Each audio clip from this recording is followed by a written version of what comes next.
Just had to hit the right button. Just have to hit the buttons in the right order. Then it'll work, right? Right. Maybe. Ish. A bit. Esque. Alright, and now we just need to make sure it starts working. Oh, one monitor's up. What about the other one? Hey, alright. Alright, well let's get some side quest stuff out of the way, because I've got a lot of little jobs I've been working on that I need to advance.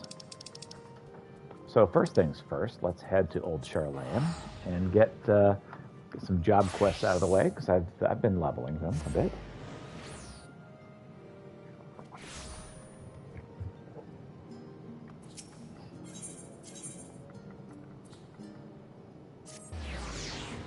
To the studium!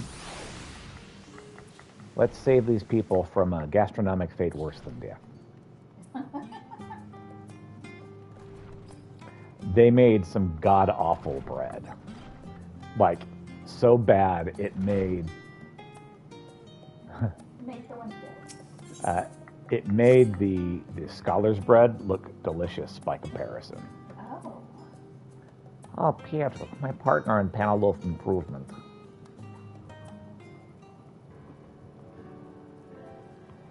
I've been researching the subject of texture, and I think I found the cause of our powdery problem. The answer lies in the yeast. It seems the sugar content of the sweetener weakened its usual effects, preventing the dough from being fully leavened. Which means that if we can create a yeast more properly suited to sweeten dough, then our bread will be about as moist as we care to make it. Knowing, however, it's not quite the same as doing, while I understand the basics, formulating yeast from scratch is rather beyond my current capabilities. Once more, I must call upon you to rise to the occasion. Sorry.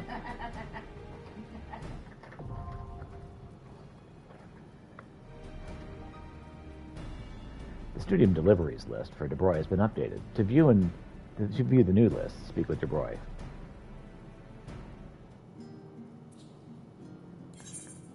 All right.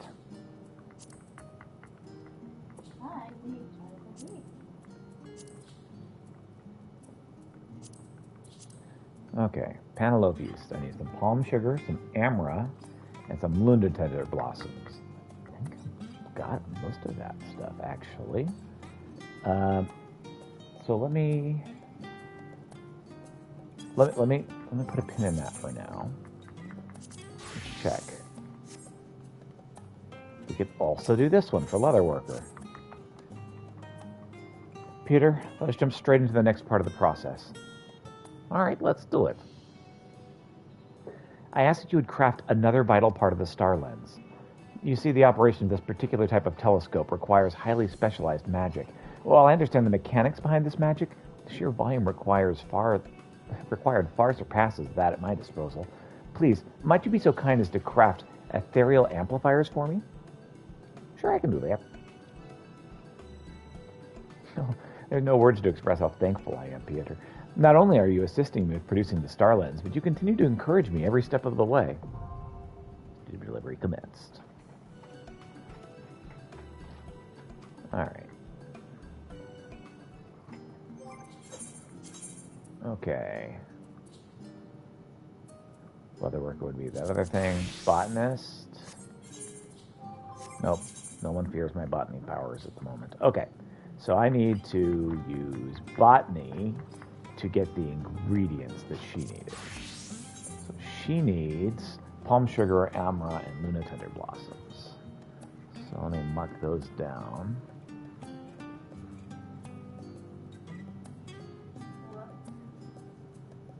I don't know.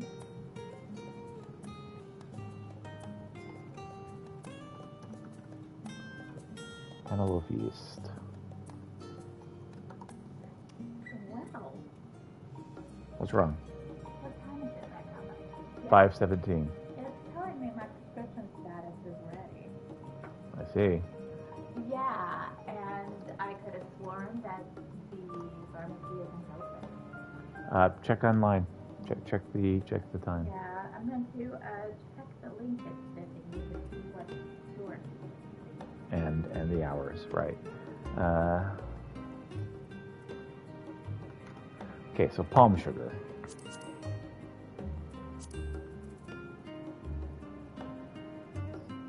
So 6 palm syrup makes 3 palm sugars.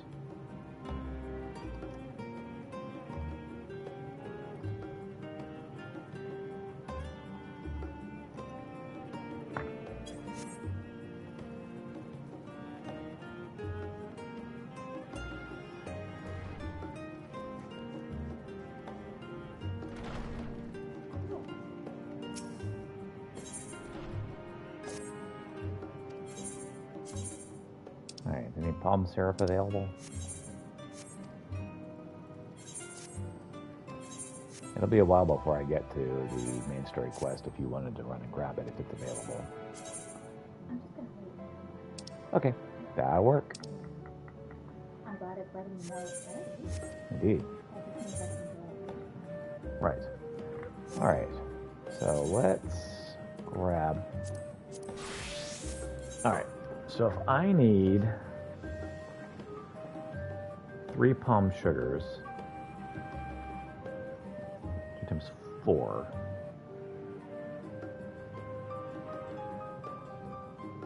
four deliveries makes 3 of those, so 8.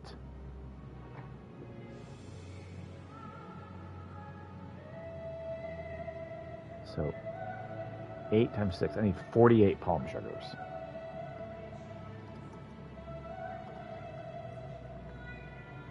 No, 48 palm syrups.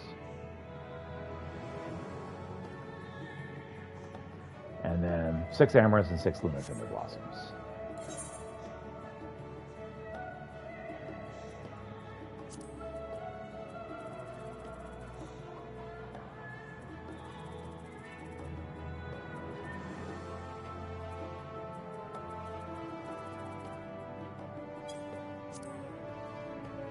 Uh-oh.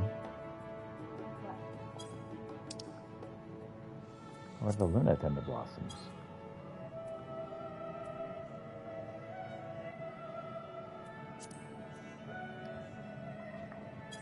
For that matter, where are the amaras?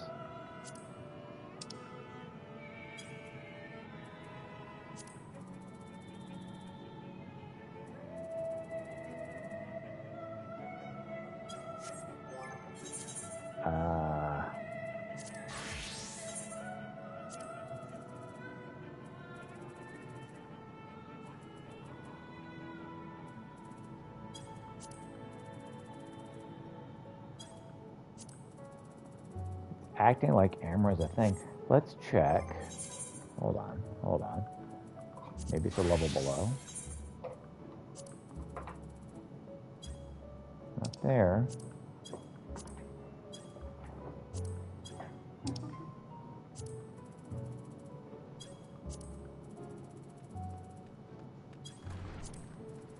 Oh. That's weird.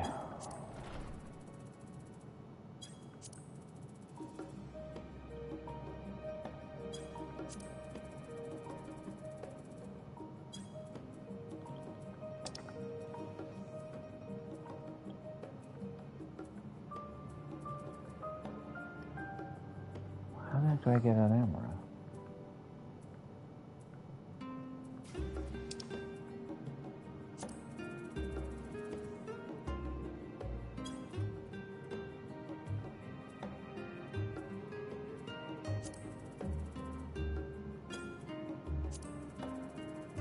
Or the lunar tender blossoms. Alright, well, first things first. Where's the palm syrup? That's that near the great work.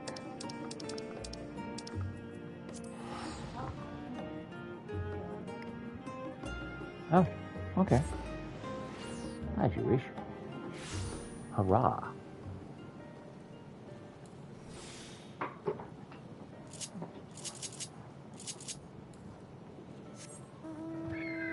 Alright, so we're going to get some palm.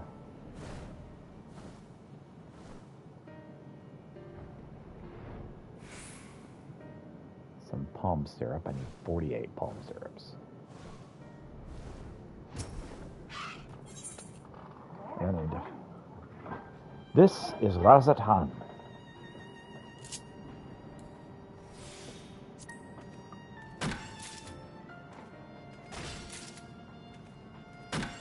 Oh, wow. Everybody's talking cheating. Mm-hmm.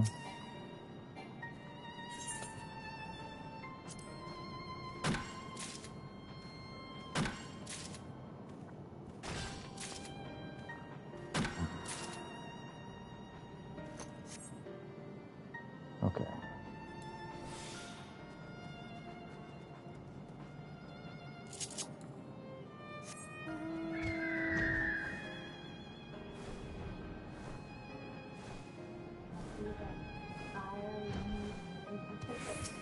Yep. More palm syrups. Remember, I need to get 48. So I will hold off. And we'll wait for the 500. Because that should get us over the hump. I don't know how I'm going to get a Lunatenda Blossom.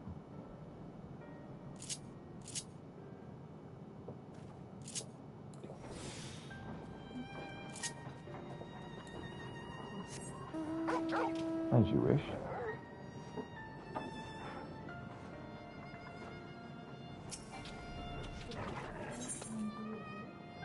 I spelled it right there.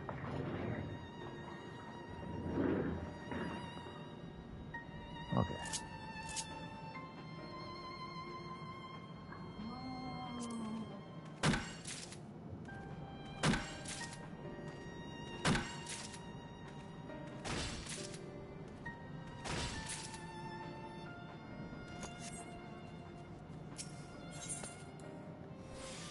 It's on the moon. I just don't know how I get it.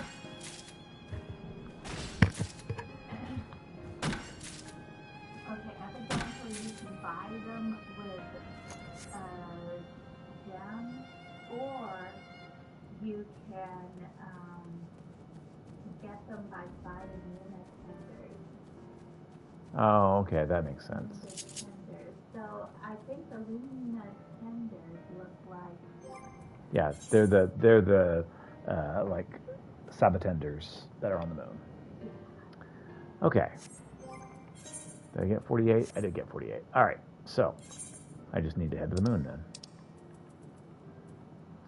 And I believe it is at Sinus. Where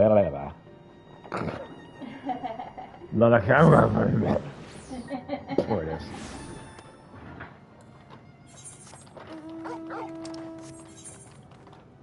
If I recall, they're just like right on top of Dago. That's where you can find Lunatenders.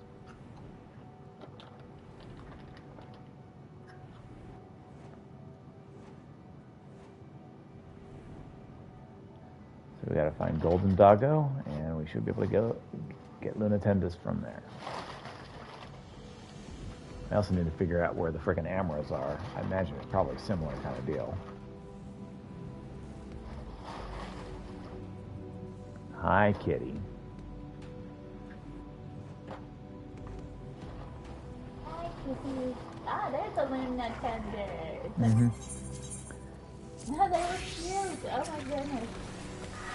They just trying to pose like they Mm-hmm.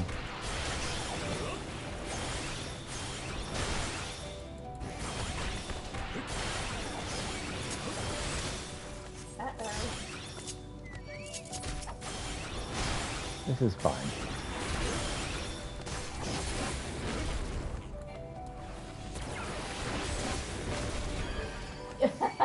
I saw that attack. That was a good attack. Weird on the moon? I don't know what you're talking about. The Luna tenders like the from the blossom. Yeah. Well, I guess I just kill these things until I get blossoms from them. Yeah, the advice on there is that if you're not getting any blossoms after just go buy them using buy code 1. That's the agent where it's buy the vendors. Okay, I got a Lunar Tender Blossom. I only need to get 5 more. It's okay. This is the character I need to level up anyway. This is the job I need to level up, so it's fine. Come on, Ned. Monkey's pretty cool. Okay, I'll agree with that.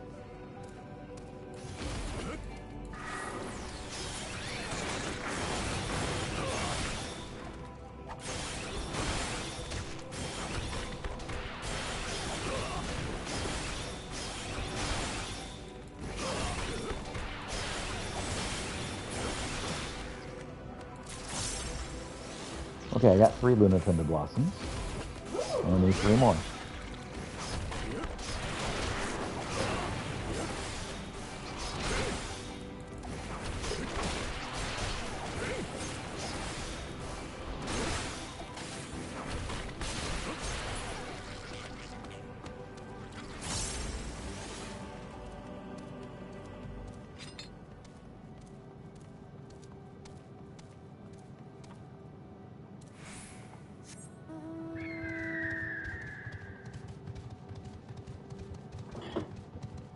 Another Lunar Tender. I just find that really weird looking. Oh yes, you're supposed to. They're like, Pactwa doing ballet. Pactwa is on the moon. On the moon doing ballet. Look out! The Cactuars are mooning you.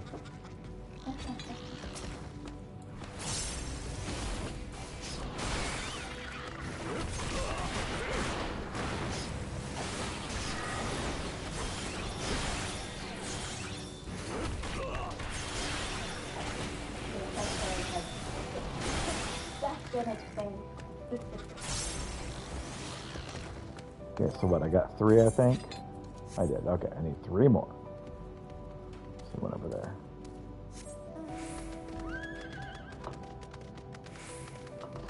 What in the world? Is that a mouse? Someone has a marble mouse? Uh-huh.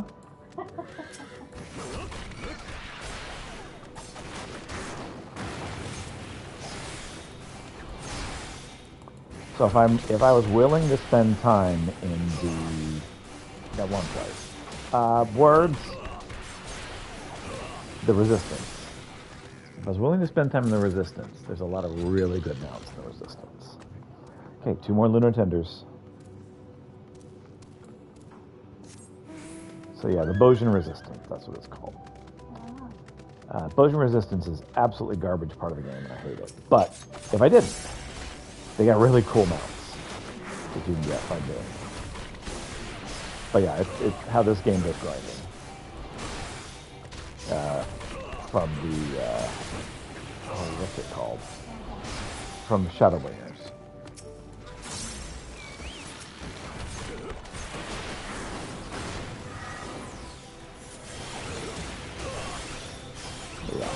Yeah, the post-Shadowbringers and Bosian Resistance. Yeah, I despise it. It's so awful. 2 more. You have to fight in phase, right? Uh-huh. And fighting each step individually did nothing. Mm-hmm.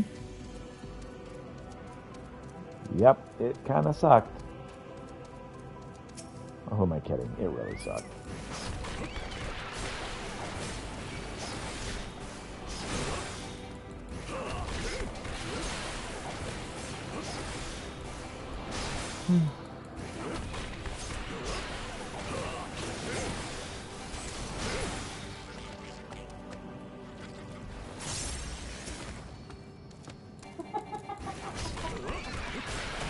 Wife absolutely adores these things and their ballet. Mm. They're like, you're so pretty. Dainty little cat. With a beautiful blossom on our top of our crown.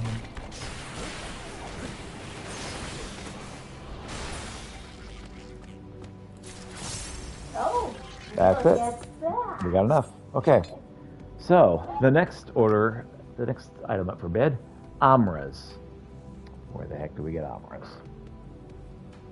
You can click the back button and then do. Okay.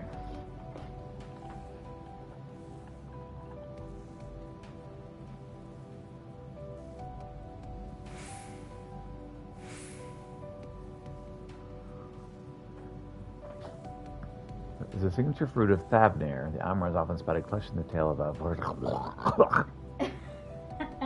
If you go find something else. Yeah, I ain't gonna do that. I'm just gonna buy those. Okay.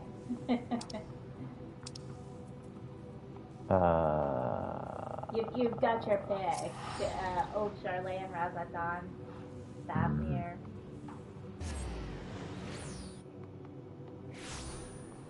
Oh, Madveda? Excuse me.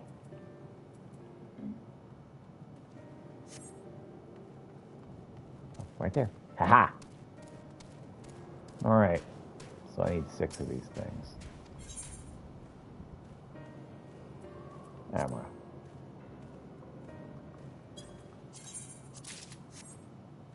Okay. So, now to Razatan. No, to Old Charlene.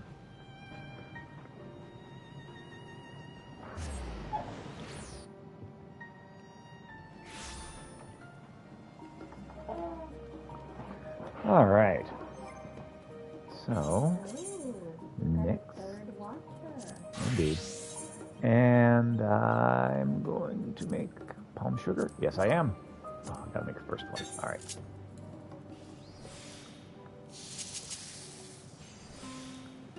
Okay.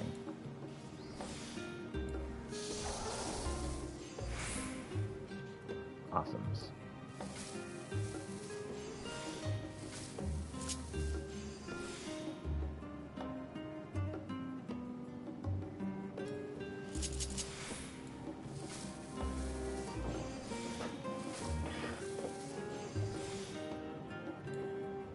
That's unfortunate.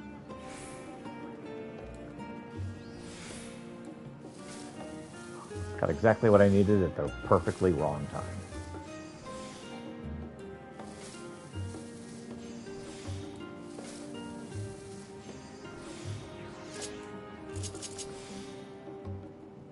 Oh, I'm out of goodies. All right.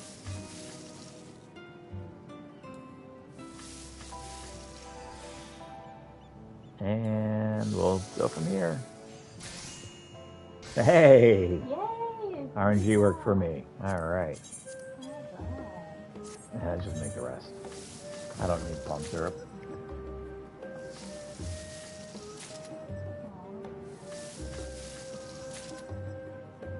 Yeah, that is life on the stream. People come and look for a while and they're like, no thanks. And they move on. Mm-hmm. I did. You got 3 more passes. I did. Unfortunately, those actually work against me if I don't get 3 of them. So I should be fine because I got an extra one. So I should be fine. All right. So now, Studium, Panel of Yeast.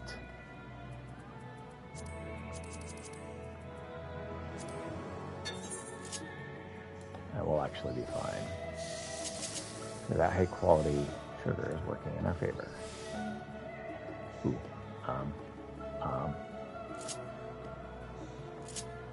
That. Okay. Should be good from here on out. Ooh. No, we're fine.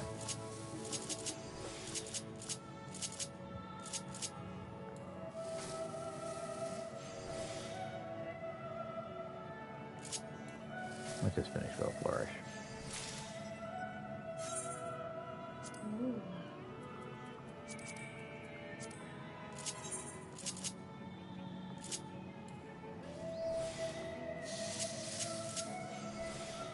Okay.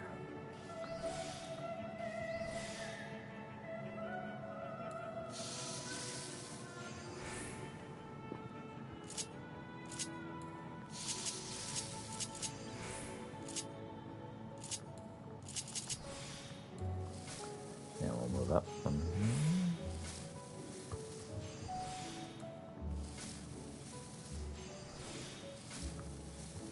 Once I hit the green, I'm good, and I'm good.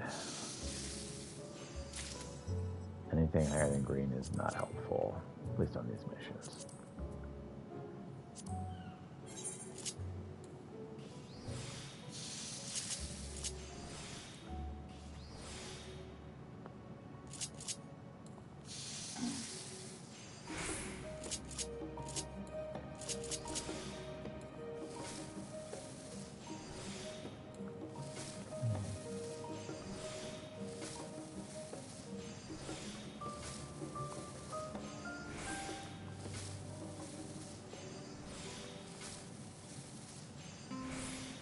There we go.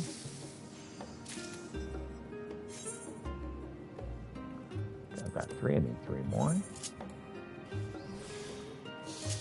Also, all of them are high quality so far, which is good. Right there. Trying not to rush it. I've rushed it in the past and missed something important.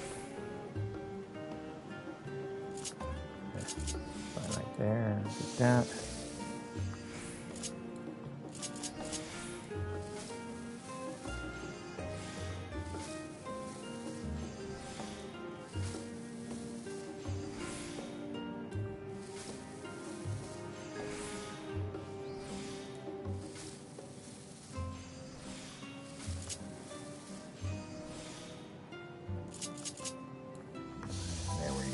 That one.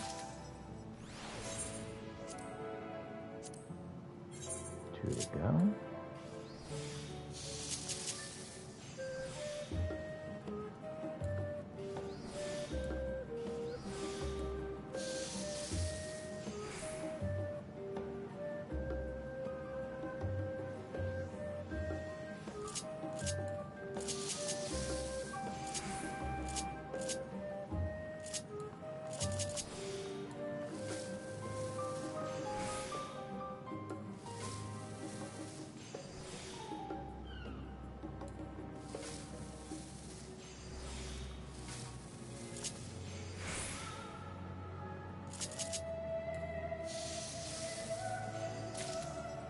And 1 more.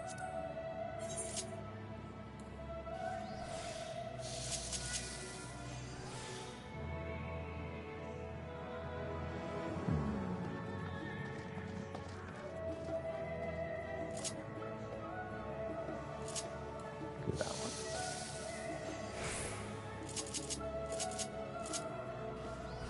And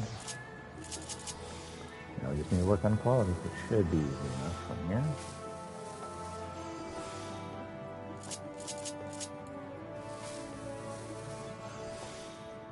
Need to rework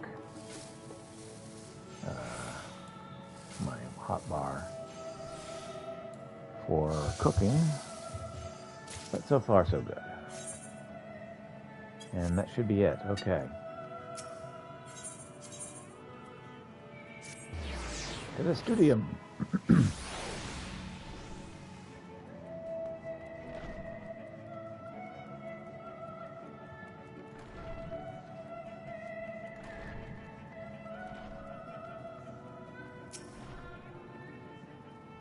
I'm afraid our bread will never be all it can be if we cannot solve this yeastly dilemma.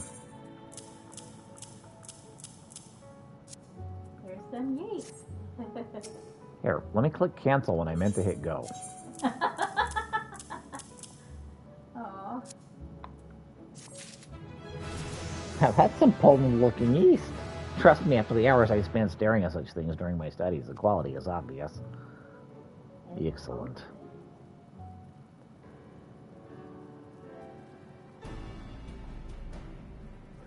Thanks to all of your hard work, the third test batch of panel loaf turned out just as moist as we'd hoped. And all without compromising the original integrity of the nutritional content. It's all very well received by the clientele at the last stand, and even our difficult-to-please regular gave it the seal of approval. I would, however, like to hear the opinion of the, to my knowledge, foremost gourmand in Charlayan. I speak of Master Dickon, the owner of the last stand. Everything I know about gourmet cooking I owe to that man. Now, come, why don't we go see and Why don't we go and see what he has to say? Sure, let's do it.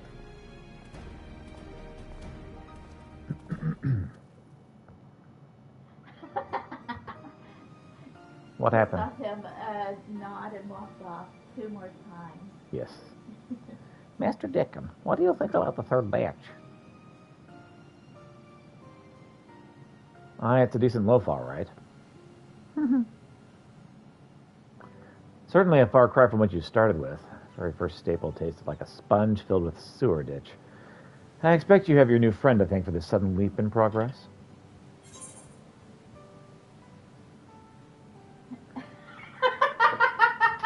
Man, I like both of these options. The boy's efforts made all the difference. She is amazing. Yes. You just provided the yeast for it. I could hardly have got done it alone. Without your practical talents, I still would be stuck daydreaming by the oven. Be that as it may, you still have work to do. You've worked wonders with the taste and texture, but there's no aroma. It needs a savory scent to draw you in and set your mouth to watering. So it isn't smelly enough? The road to gastronomic excellence is never ending, it seems. But if it is what it takes to earn your full approval, then we must bake on.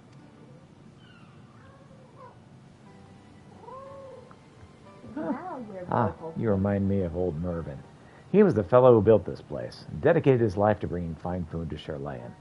That life ended before he'd truly accomplished his goal, and the last stand passed on to me. Even now, gourmet cooking remains something of a foreign concept in this nation. It's the kind of place where puffed-up experts like your professional label their nutritional experiments the perfect meal. And if anything with such a revolting flavor could ever be deemed perfect. Listen, the last stand was so named for a reason. We are a cultural outpost, the last defense against those who would condemn Charlayan's diet to blandness and monotony forever. If you share Mervyn's dream, and I believe you do, then I implore you, carry on his legacy. Yeah, we got this. Nutrition for the mind is all they're caring about. Mm-hmm. After hearing what Master Dixon had to say, I'm more determined than ever to make our truly perfected panel loaf. As before, allow me to take some time to cognate on the problem, and then we can see about adding a tantalizing aroma to the next batch of bread. Sounds like a plan, little man. Steam level increased. DeBroy now considers you an indispensable baker. Does your character like her? Not like that, unfortunately. Aww. So, okay. So the thing is, Piotr grew up in a culture where the women stayed in town and the men stayed in the forest. And men were not allowed in town unless they had won the honor of being the sacrifice. Okay. They would mate with all the women and they'd be eaten at the end. Ew. That culture is terrible. Well, the good news is that they got wiped out by the Empire. So, oh God. I'm thinking of something women were like That was basically how he viewed love and all of that. So, does he find female Viera attractive? Of course he does. He doesn't want to be anywhere near them. Like, you stay over there. I'm gonna be over here. He quite literally is terrified of them. Oh no. Oh no. With the ethereal amplifiers, I should be able to channel enough magic to operate the star lens. Oh, I need the ethereal amplifiers. Let's see.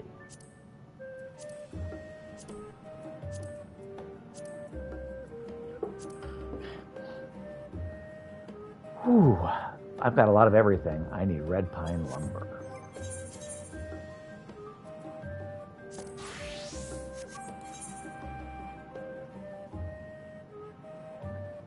So I need 30 red pine lumber. I have 2 right now. And he feels motivated in his life by being a divine adventurer. Mm-hmm. He has a divine mission. He does. So Garlemont, can't broken glass.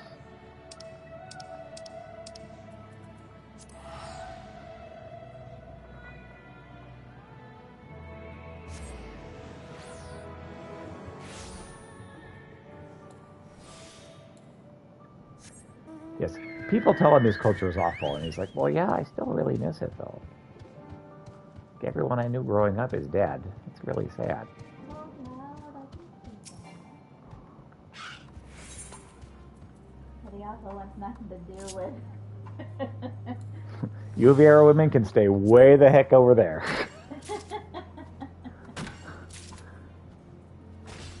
He does not trust them even when they're part of a different culture, huh? Mm-hmm. Mm-hmm. The Sierra women are like, we would never eat you. Right. Like, that's disgusting and horrible. It's like, yeah, well, I mean, that was normal for me.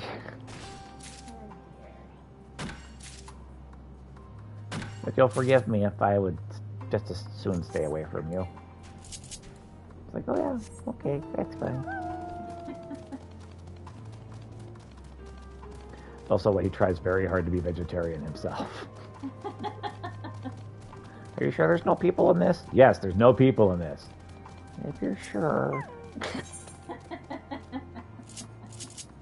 No people in this carrot. Mm-hmm. Oh yeah, carrots are awesome. Carrot of happiness. Oh man, he was in heaven. He's like, you've done it. It's the perfect food. No, this is marvelous. No notes. And everyone else is like, Peter, don't you think we need other food, like some meat? It's like, nope, this is perfect. This carrot of happiness is all I need for the rest of my life. Yep. Pack it in, boys. We've done it. The perfect meal. But it's just a carrot. Isn't it divine?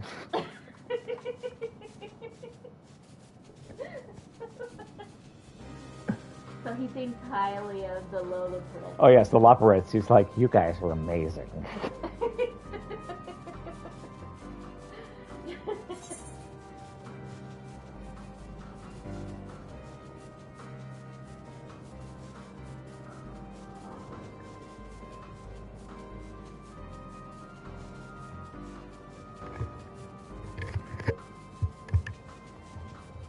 I'm very tempted to start taking like carrots of happiness and just making meals with them. Like every meal that has a carrot of happiness, and just having those be the meals that are on hand for Pieter, and he just uses them for everything.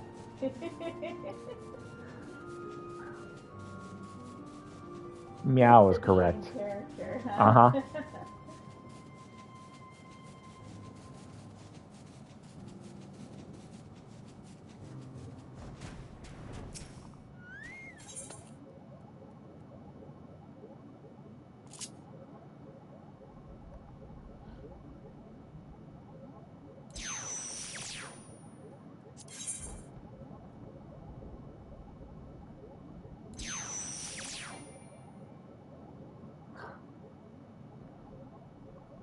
I did that in the wrong order. Oh wow.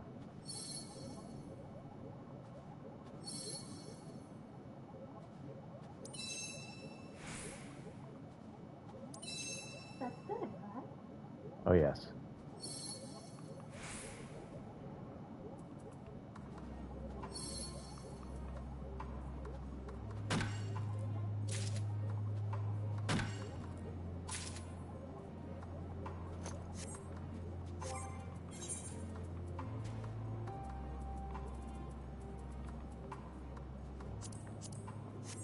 Okay. Let's head back to Charlene. Nope, not there. The free one, not the one that's 1,000.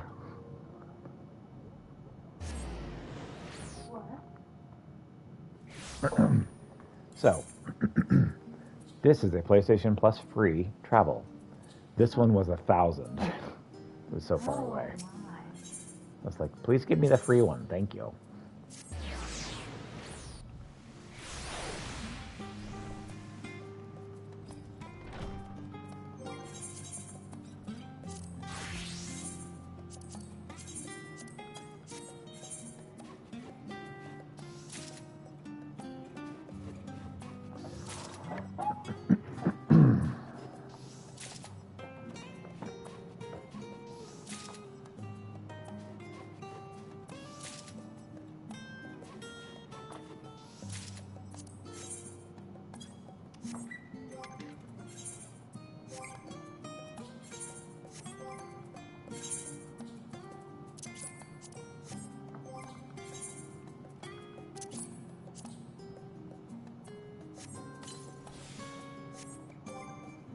Okay. Now that I get extra XP for crafting, let's do my class quest. And make some amplifiers.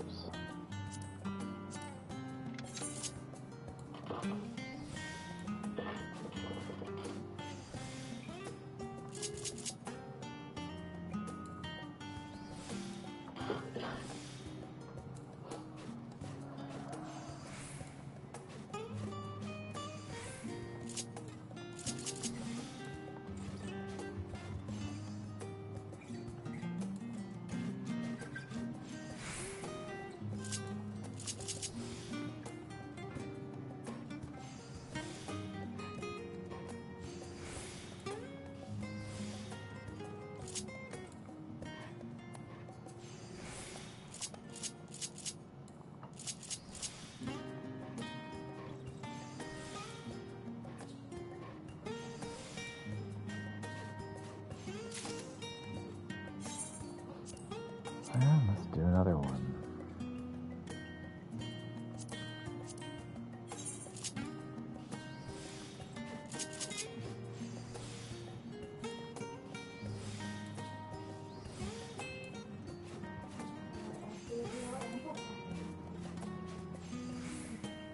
What's that? These are for this guy's new telescope that he's making.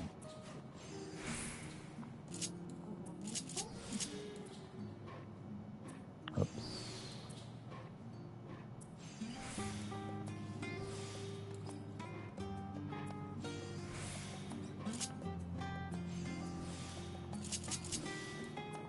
He's trying to look into the heavens.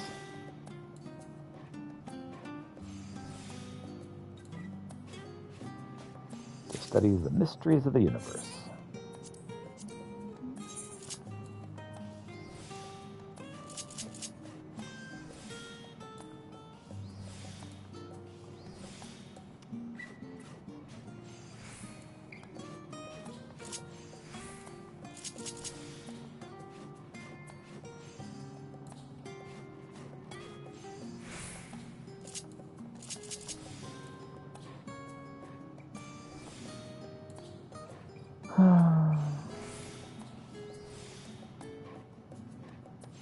That's the sound of me having fun.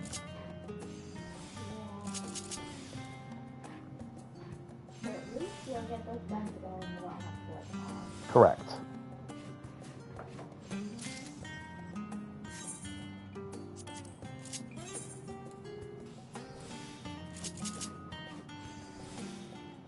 Ooh.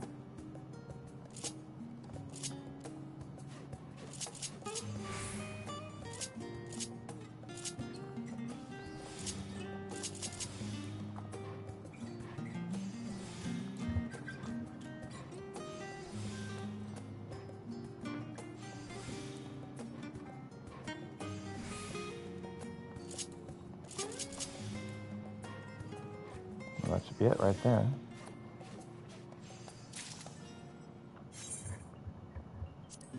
Two more to go.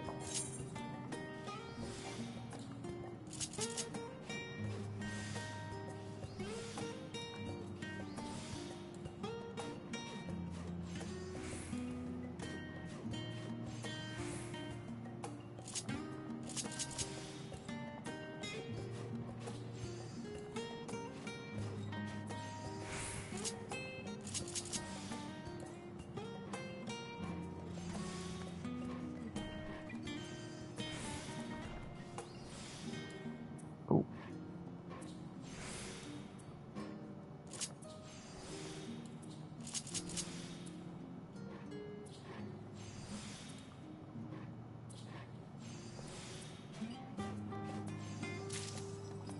One more.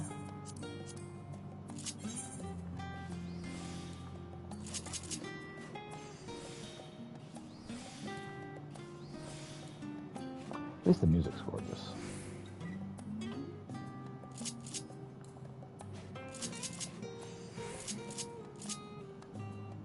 I appreciate how you just took that on faith and agreed with me. You're like, yep, sure is beautiful, I guess. I don't know. Well, maybe I should put my head. You could put on your headphones. This music is very gorgeous.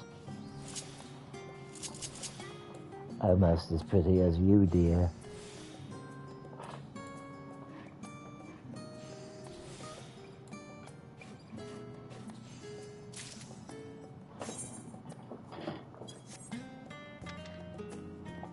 All right.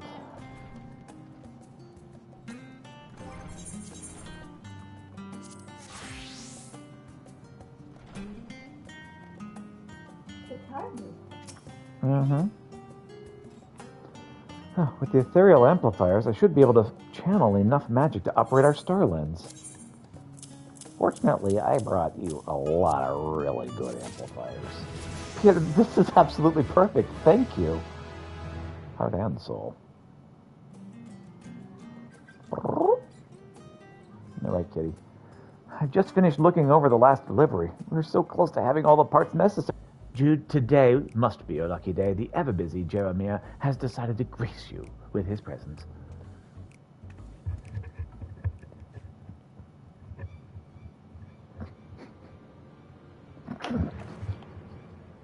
He's scared.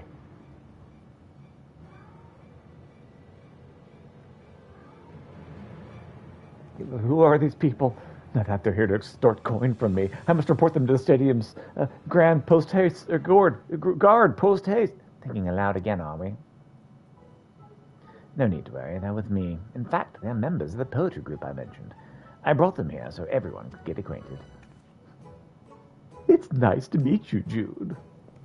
She's speaking to me. Of course she's speaking to you. That is, of course, the reason we are here, is it not? Oh, you must be the craftsman assisting Jude. Do also feel free to drop in on one of our poetry meets. Sometime, should it strike your fancy.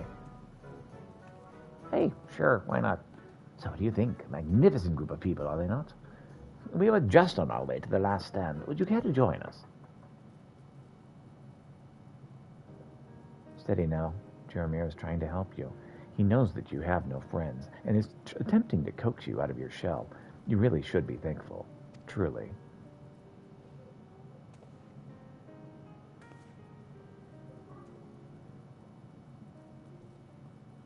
Absolutely not. Apologies, but I'm currently in the middle of producing something known as a star lens. Perhaps another time. What is this nonsense? Come on, Jude. Join us just this one time. Only regret awaits should you continue down this dark path. How can you say that with such certainty? Trust me, he knows exactly what he's talking about. Please, that's enough. Just let us be on our way, shall we? Yeah, all right.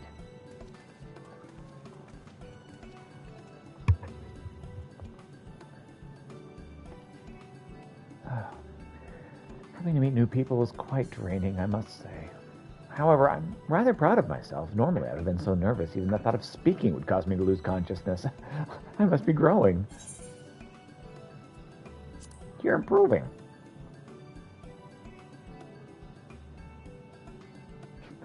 It is you I have to thank, Peter. Your continued support has allowed me to really blossom. Sure, why not? Now, enough about me. We're so close to the finish line. With just a bit more work, the Starlands can be complete. Before we proceed, however, there is one more thing I must confirm. Please come back to me and see me when you find the time. Thanks to Peter, the chocobo in my heart is transformed into a mighty goblin. What are you talking about, and why are you saying it out loud? Steam level increased. Jude now considers you a good-natured individual. Jude is overjoyed by your efforts. He now considers you a good-natured individual. New quest is continuing the story of the Faculty of Astronomy is now available. Upon its completion, the studium deliveries list for Jude will be updated. I can hear a cat in the background. Kitty does like to over and over again. Yeah, kitty alarm. That's right, kitty. Last we met, I mentioned there was something I needed to confirm before proceeding. This something concerned Jeremiah. Since joining the studium, I've not had the chance to have a proper discussion with him. There's so much I'd like to ask him, such as why he refuses to speak of our vow from 10 years ago, and why he insists so fervently that I drop my studies. For the longest time, I was too scared to confront him. I thought that if he had truly lost interest in astronomy, we wouldn't have anything in common anymore. And never mind, that's no longer relevant. Thanks to you and our Starlands journey, I've become confident enough to face my fears head on. I plan to meet Jeremir and ask him what happened to the promise we made in this exact spot where we encountered the Azure Star in Tranquility. But I'm positive that if I ask him to come, Jeremy will find another clever excuse to avoid me. Please, Peter, would you be so kind as to ask him in my stead? Kitty, please don't eat my wire. Sure, I can do that. Thank you. You can find him, likely, at Ox Landing, reciting poetry with his friends. In the meantime, I'll make my way to Tranquility and wait for you and Jeremy there.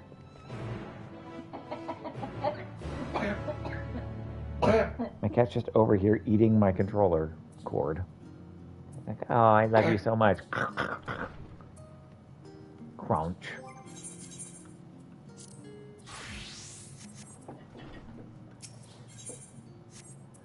Okay, level 85.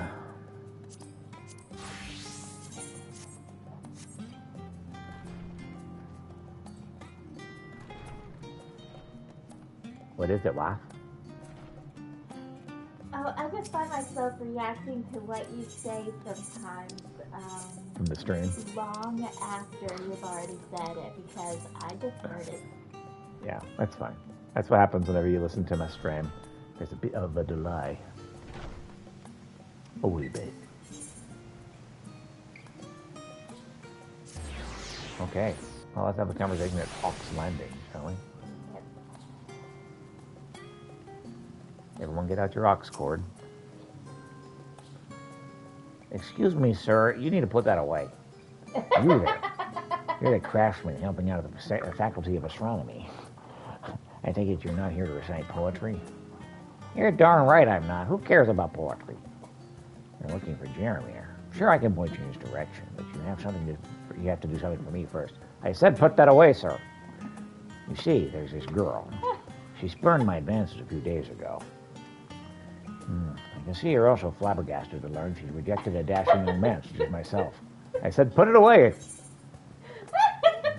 Hurry up and tell me what you want already. I'm getting very uncomfortable here. Aren't we snappy? Well, I know just the thing to elevate me from simply charming to outstanding. I have an idea as well. A set of classy writing utensils. I want you to craft them for me. I will, of course, see that you're furnished with everything you need. After all, such consideration is the defining quality of a gentleman. You know, I have another idea of what could make you look more like a gentleman. Just ask the boy right next to me for materials.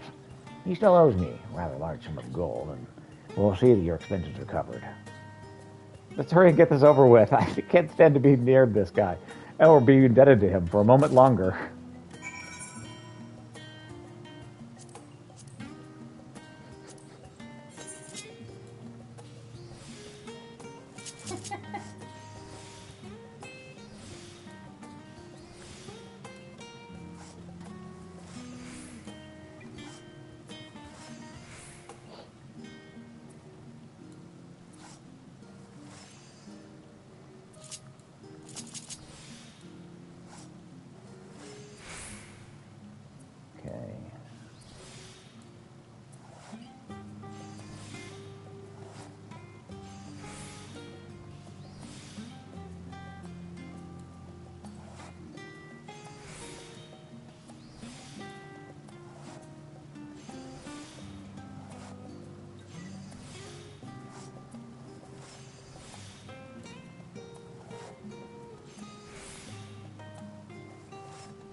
Once you finish crafting me my utensils, you can deliver them directly to me. I mean, these utensils? Excellent. With this exquisite set, I have no doubt I'll be able to produce poetry beyond that of the average club member. So I have no choice but to rethink your foolish decision. All right, you wanted to know where Jeremir is? You can find him at Scholar's Harbor, right about this time. Well, what blanket that one is, if you ask me. No need to say that. He only just joined and is yet to settle in, is all. What facility did you transfer over from again? I'm certainly not going to be happy if I told you. You're going to have to ask someone else. Sounds to me like he's harboring a few secrets, then. Yes, the utensils you crafted me are superb. Rather than dallying about admiring your handiwork, however, you'd best hurry to Scholar's Harbor if you want to catch Faramir. Oh, good, I can finally leave. Jealousy doesn't look good on you, young man. It's definitely not jealousy. Bye.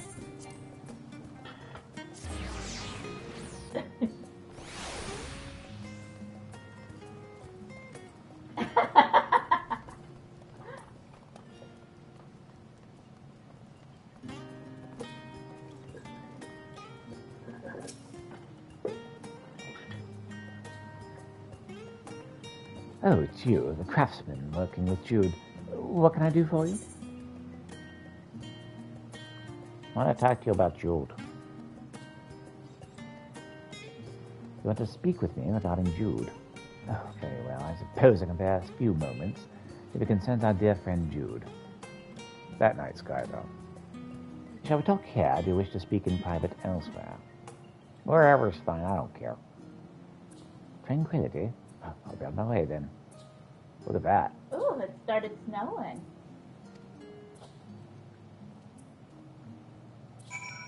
That was cool. That was beautiful. That was an awesome transition.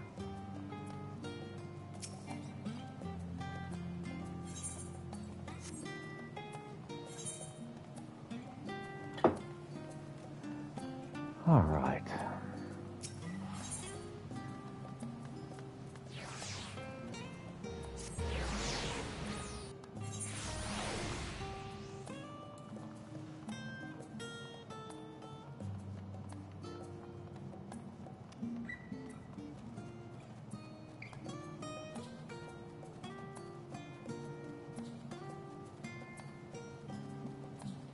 So gossip about this shy guy. So what exactly do you want to speak with me about?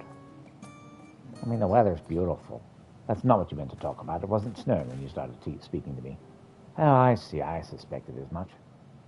Of course I should have known you'd be suspicious. You've always been 2 steps ahead of me. The snow, though.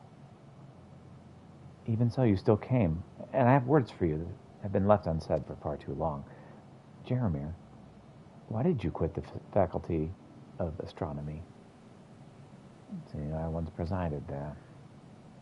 It would be odd if I didn't. Surely even you knew you wouldn't be able to feign ignorance for long. I ask you again, why did you quit the faculty of astronomy? 10 years ago, we made a vow.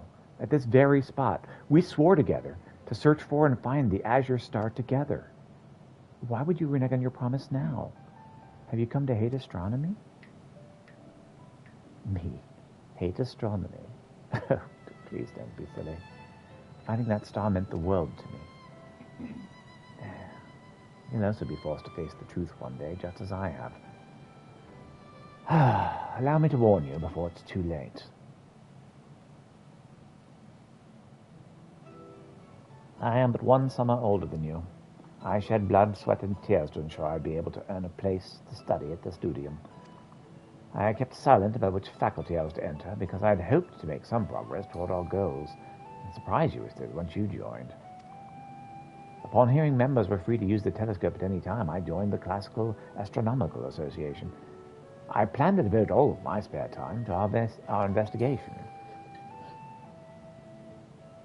For several months, day in and day out, I took that telescope and observed every last corner of the sky without fail. To my utter despair, I was unsuccessful in ever locating the azure star, the blue star. Even so, I refused to give up on our dream. I thought perhaps a more powerful telescope is required, and so after much negotiating with my professors, I was granted leave to use the finest equipment available here at the studium. Yet, for all of my effort and all of my planning, I could not so much as find a glimmer of that bloody star in the night sky. I grew more weary by the day, and eventually was forced to come to a harrowing realization. The azure star does not exist. It never did. just as the scholars at the studium told us back then. We imagined it.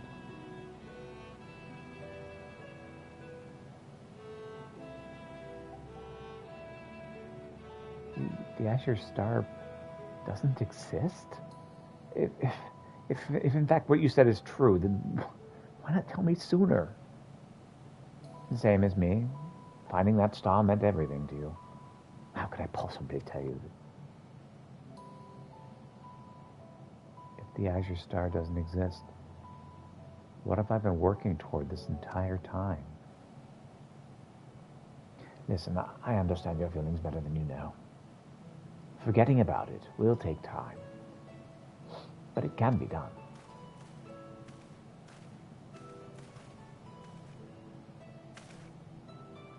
Promise me, however, that you will not forget this, Jude.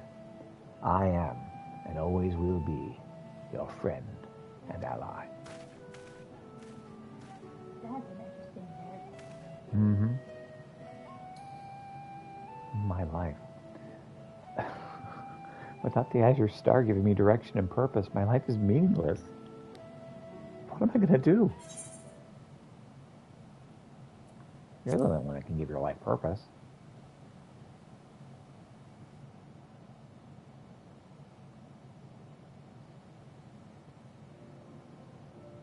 Yes, you're absolutely right. Letting someone or something determine my life's path is the easy way out. I'm the only one who can decide what's right for me. Let's return to Maker's Meat. There's something I would like you to investigate. All right, let's do it.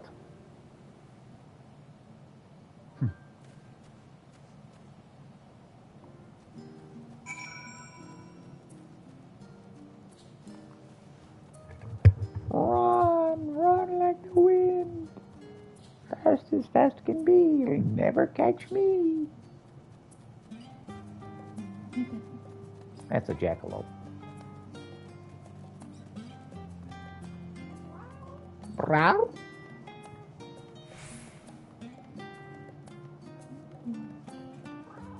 Meow.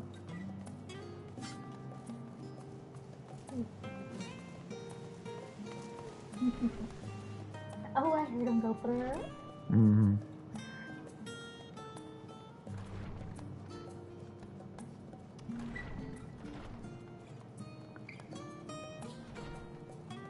Hey, Jude, what's up?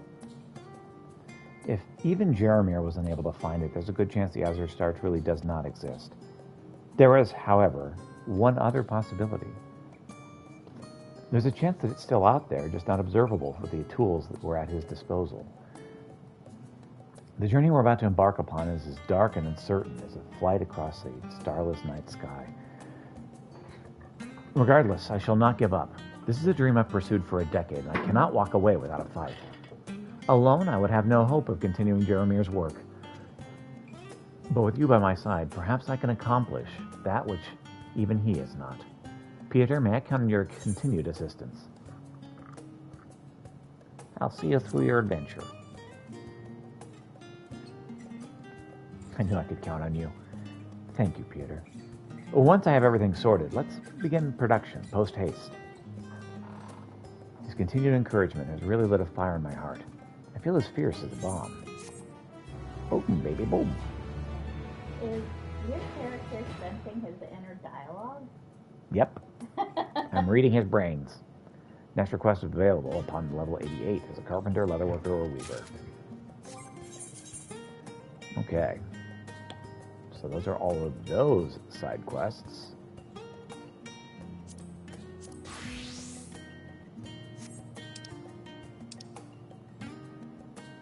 Okay. Oh, gosh, this looks so cool. The monk outfit? Uh-huh. Yeah, that's pretty cool. Dancer time! Get as many of these things started as we can. Lots and lots and lots of side quests.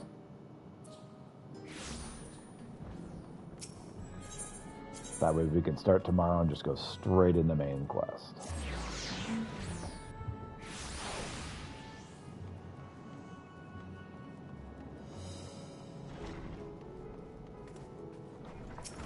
Hey there, Doman Delegate.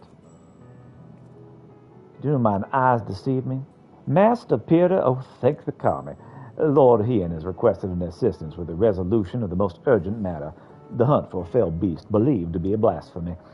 Though we've made great strides in ensuring the safety of our people, we fear even our greatest and finest shinobi will be no match for this enemy, for it commands the skies of Doma.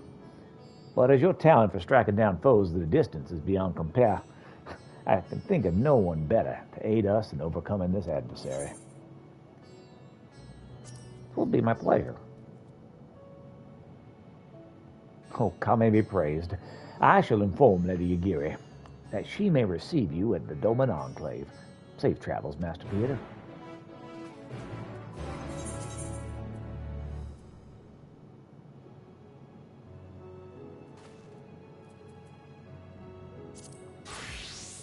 We did that.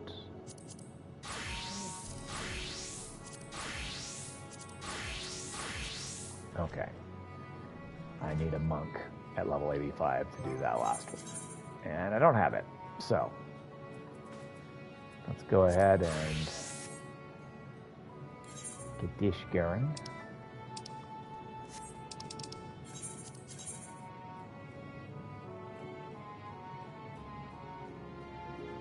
Oh, Doman Enclave. I know what that is.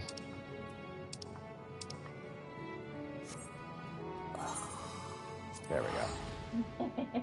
Kept hitting the wrong button and Yep. closing the window.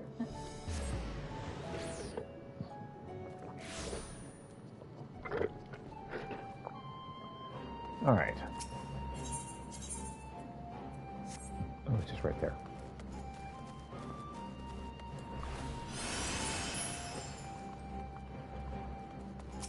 Hey there, Gary. It's good to see you, Peter. When we received word that you of all people had answered our call, I could scarcely believe it. Yet here you are. Yep, here I am. What do you need? Lord Hen will be pleased with this reunion. If you'd wait here for a moment.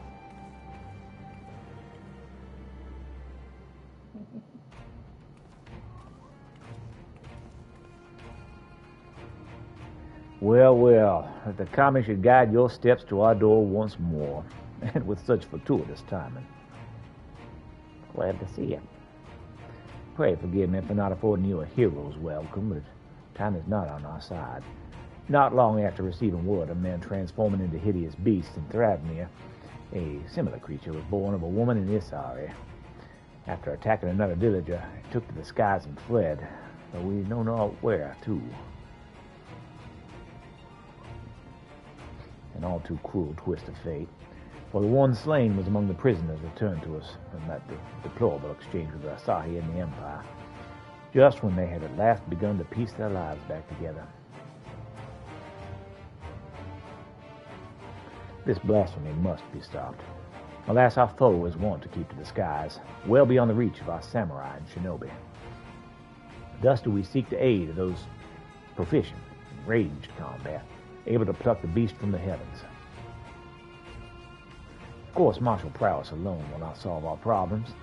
Others have turned into weaker, but no less gruesome abominations, as was the case in Thravnir, and their numbers increased by the day. From what I understand, this phenomenon is not unlike a sickness, which spreads by feeding on fear and anxiety, emotions which of late can be found in abundance. Slaying the beast means nothing if the people's hearts cannot be put at ease. Lord Hean?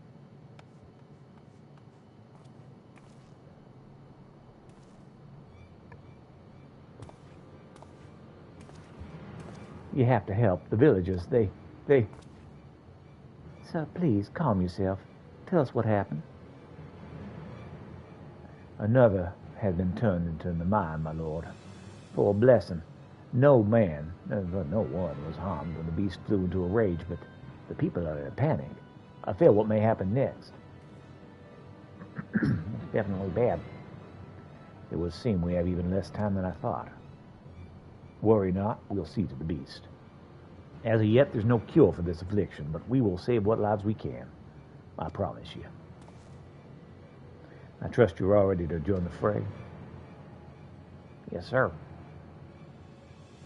It was last seen near the Glittering Basin. Come, I'll show you.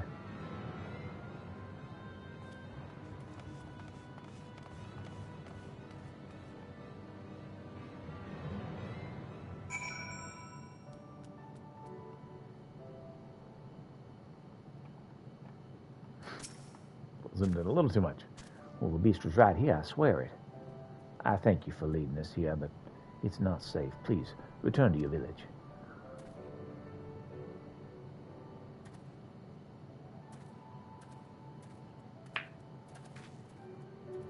We should split up if we're to have any chance of finding it. Peter, would you see to the west? I'll search to the north, and Gary, I'll lead the east to you. If you find it, remember, these blasphemies are no longer people. They'll not hesitate to strike you down, so you must not either. Now, let us not waste any more time. Sure. What does the sky look like? The sky is perfectly fine here. What? People began turning into these abominations before the sky turned.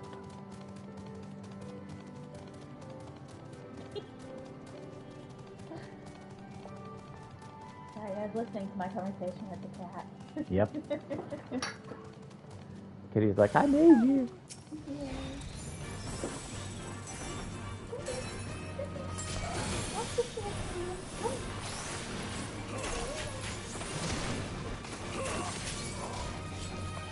I know exactly what you want, but it's hard moment.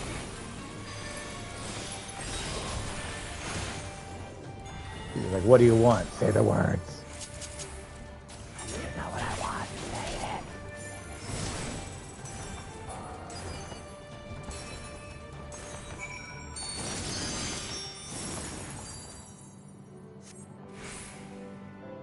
Yeah.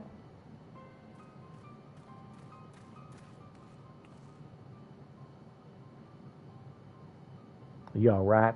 We heard shouting and came as fast as we could. It would appear Peter arrived not a moment too soon. Why? Why did you just kill my brother? Well, he was attacking you. He wasn't a person anymore. Your brother?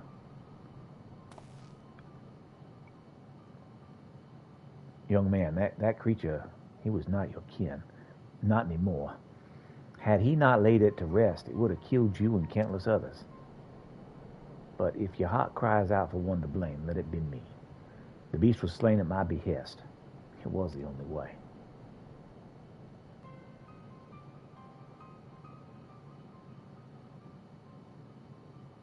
No, you're wrong. You killed him. You murdered him. I hate you.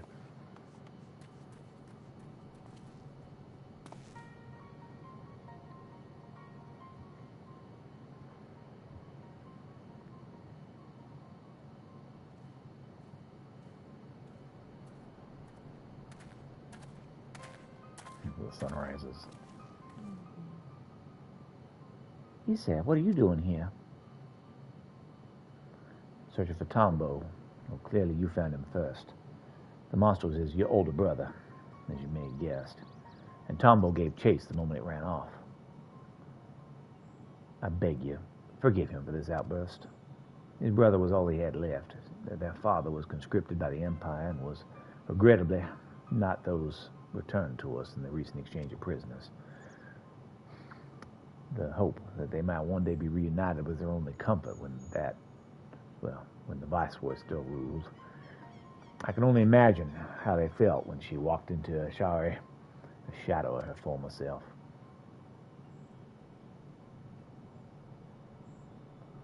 Suyu may have had no more memories of the monster she was, but her victims still see her in their dreams. Nevertheless, like many, the brothers prayed your mercy would see their family restored. But then they learned of the death, of their father's absence. Deprived of any hope and of hate all at once, they had nothing. My apologies for rambling to you, sir.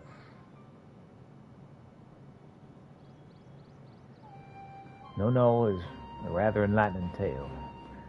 I spared the woman who brought him pain, and took the brother who brought him comfort. I would hate me too. I swear, I will set things right for Tombo and for all the people of Doma. Please return home, he said, and be safe.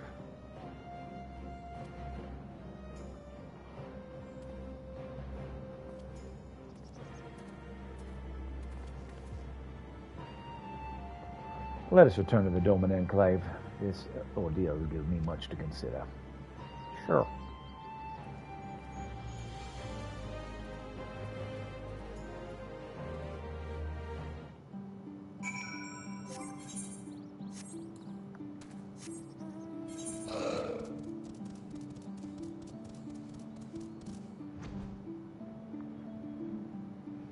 I really enjoy the music.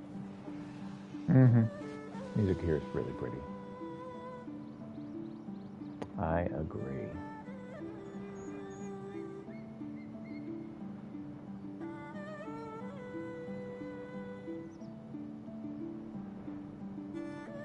Ooh. Could you feed the kitty? Thank you. That's exactly what he wanted earlier. Yeah, I could figure that out.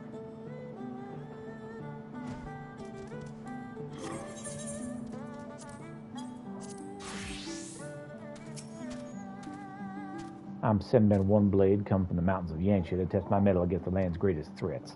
It appears that one of the land's greatest threats are my land's greatest threats as well.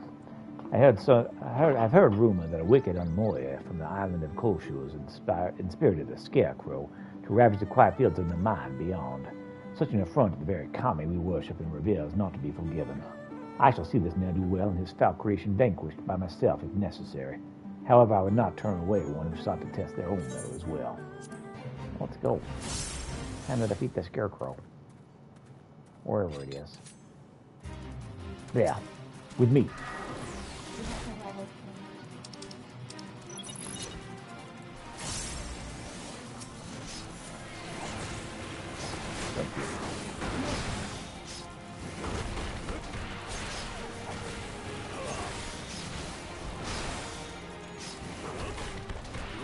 Have to beat this thing before I kill the thunder.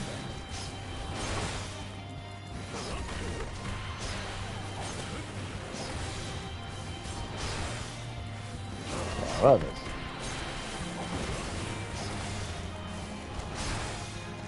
Oh dear. That's not good. The foul plot requires as many servants.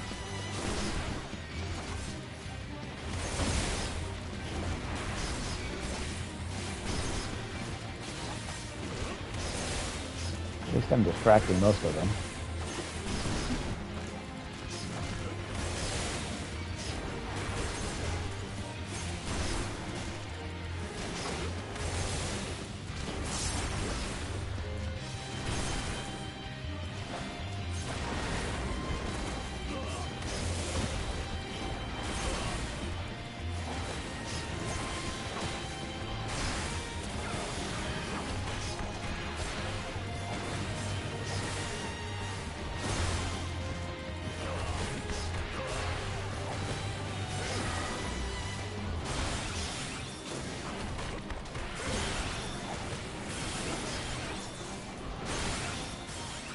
Get some headway.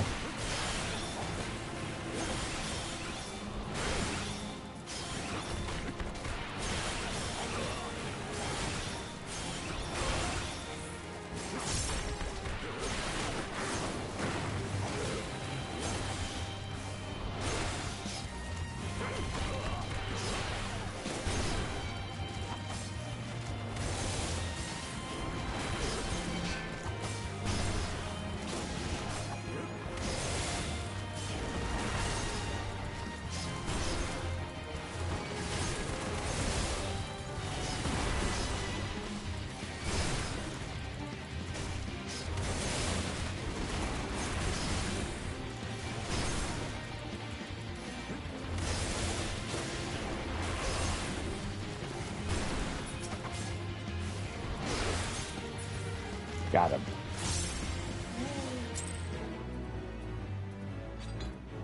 Victory is ours.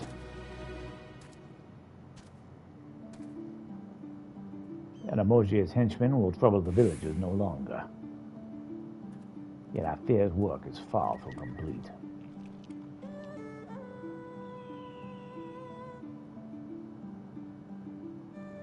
He plots something most treacherous, and I'll not rest until he's been silenced.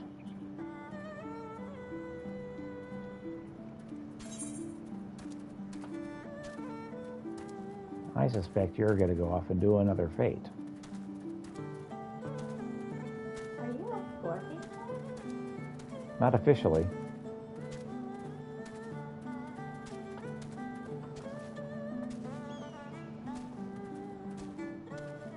Oh, just disappeared. Well, Okay. guess it's not a problem then.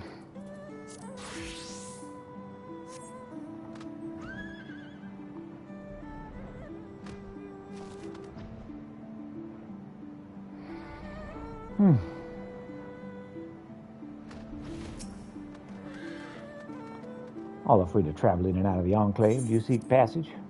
I do.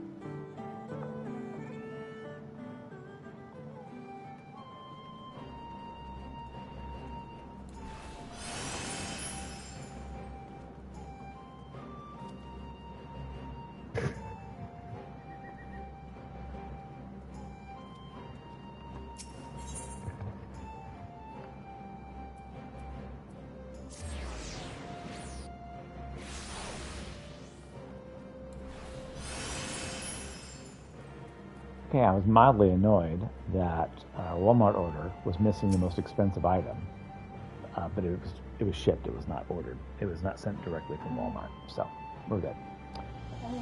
I owe you a great debt for your timely assistance, and an apology for I've made you an executioner here in Tombo's eyes. Would that I'd been the warning witness, cut down the beast his brother become.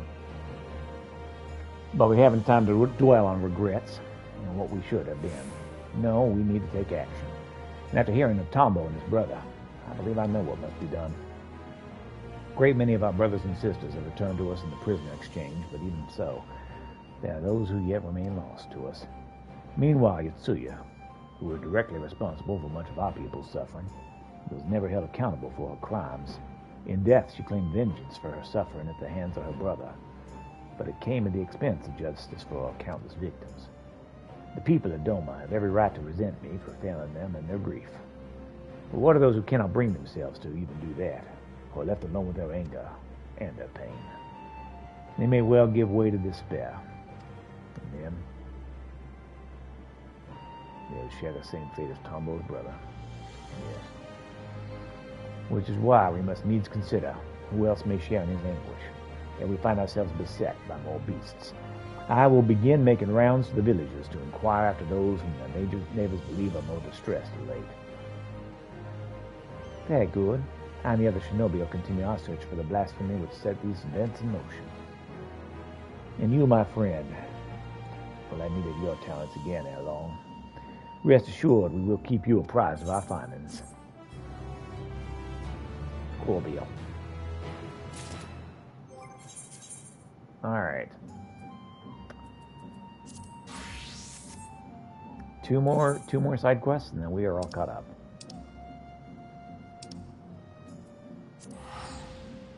Can actually do a little bit of the quest, the main story quest.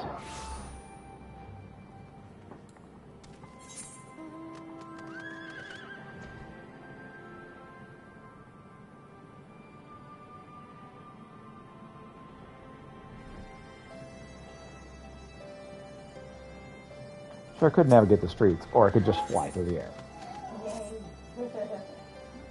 There you are, Peter. Commander Alden has asked me to convey to you the following information. At present, we are looking into reports of missing relatives of the Kranai Lupi. With the cooperation of the Silver Griffins, we're currently searching for any clues as to their whereabouts. Thanks to the concerted efforts of Ragnvald and the others, the general public has been willing to cooperate with our investigation. Though many still harbor feelings of distrust with their collaborators and their kin, they've grown more receptive to our cause on the whole. Arnvald's been making steady progress in preparing for the memorial ceremony. He plans to host a meeting between the various community leaders to go over the finer details. In fact, he's been wondering whether you could assist in delivering the invitations. If you can spare the time, you should be able to find him in the Mercantile District. Anyway, that's all for now. I have a few more matters to attend to, so if you'll excuse me, duty calls.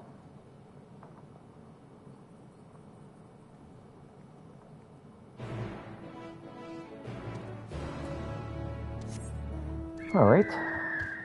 Let's head right back to where we just came from.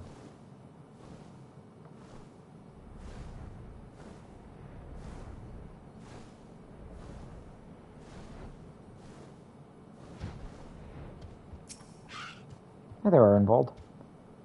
Thank you for coming. It should come as no surprise that planning a memorial ceremony for the whole bloody nation would keep a man busy, but by Ralgar there is something else.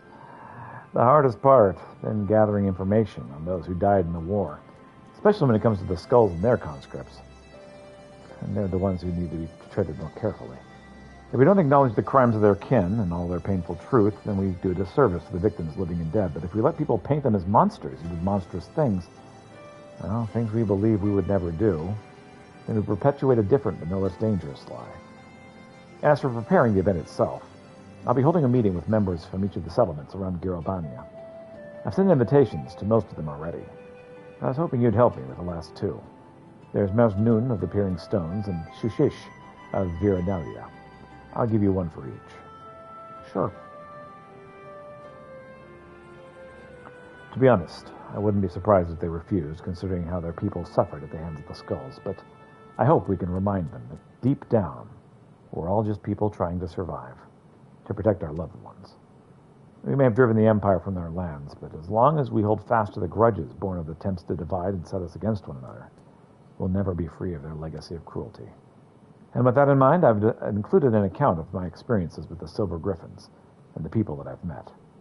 Victims, collaborators, their friends and their family, men and women who lived through it all. Survivors.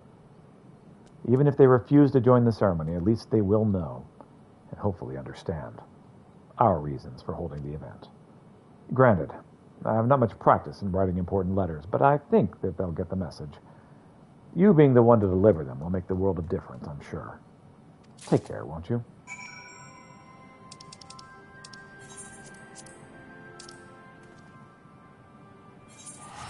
Peering Stones first.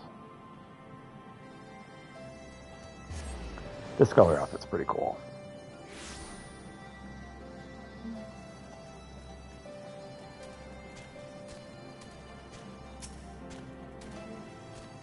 Greetings, friend. It's been far too long since last we spoke. What brings you to my village? An invitation to the memorial ceremony.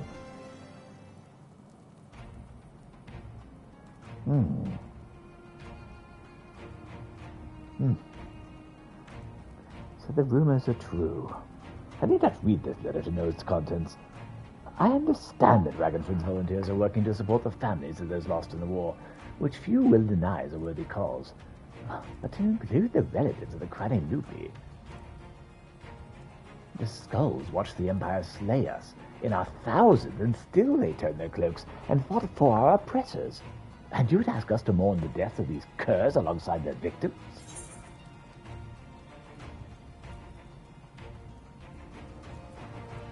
You have every right to be angry and to refuse. Arenvald wishes only that you read his account before coming to a decision.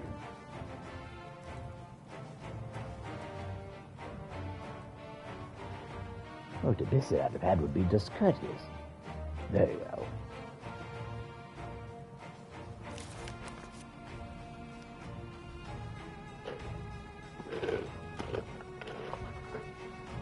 Family. As known, my tribe is my family, and I know all too well the responsibility that brings. I'll do anything to protect them. Anything. Loyalty, pride, conscience, my very soul. All are meaningless if I cannot ensure the safety of those that I love. I suspect that some skulls have been faced with the self-same choice. But to see how their kin suffered, I cannot say I do not misunderstand. I cannot say I do not understand, though I wish I did not. Their crimes will never be forgiven. They cannot be. But I, and many others who are willing, can offer our prayers for these tortured souls and the men that they could have been. I accept the invitation, not on behalf of the M tribe, but as Miraz Nun. So I will put the question to my people where they decide for themselves. I am also eager to make the acquaintance of the person who wrote this letter. He's not one to turn a blind eye to the bitter truth, painful though it is to confront. The meeting would be the perfect opportunity to take this measure. That's good.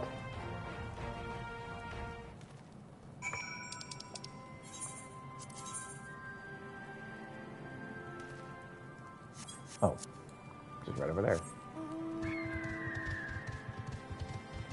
Whee! Fine, I'll get out of the griffin's butt if that's what you really want.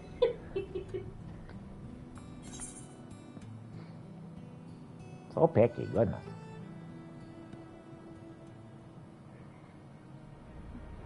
Her to go through that conversation again. Welcome. What do we owe the pleasure of your visit? I have an invitation to a memorial ceremony.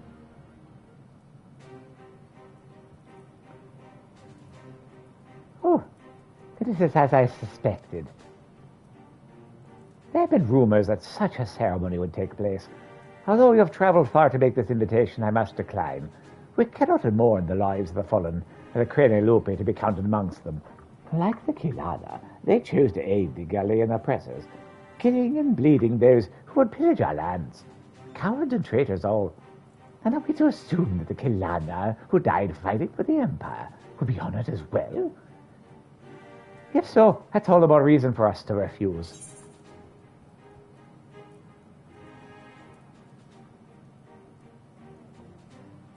That is your right, and no one can say otherwise. I came only to present the letter and ask that you read it in full.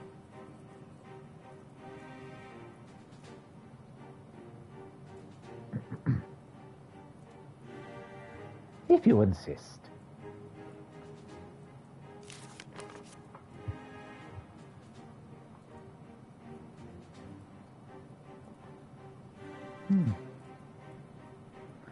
No one was spared suffering in the occupation. Not the resistance, not even the collaborators, not the families of both. No one. That so many would die in shame and ignominy, having sold their souls only to lose everything. It is a tragedy, and a lesson. If they are forgotten, then the lesson of their folly is forgotten. For the sake of this land we call home, I will join you in remembrance, and implore my people to do the same. In mourning, we may strengthen our ties with our neighbors as well. By together facing our paths, we can build a foundation for lasting peace and prosperity. It would be my honor to attend the proposed meeting, and I look forward to personally thanking your friend Arnvald for his dedication. I and my peers have much to learn from the example he has set. Oh, thank you.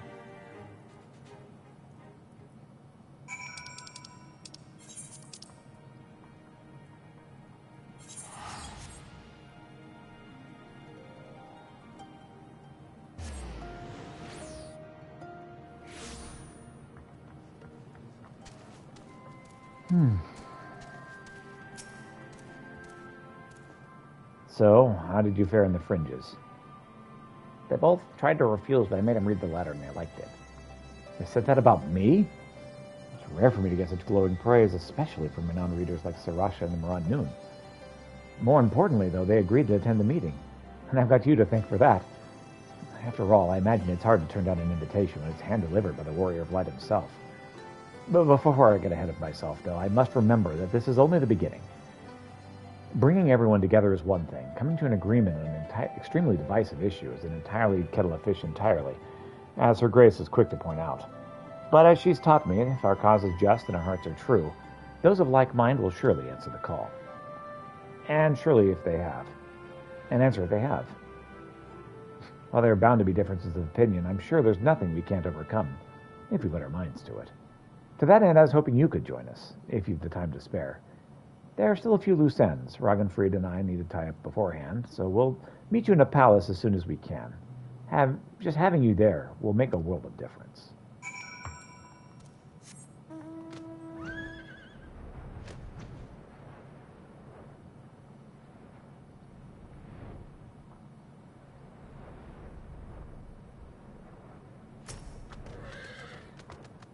Here for the meeting, yes? I am. Boy, that guy got really fast. He said he was going to take a minute.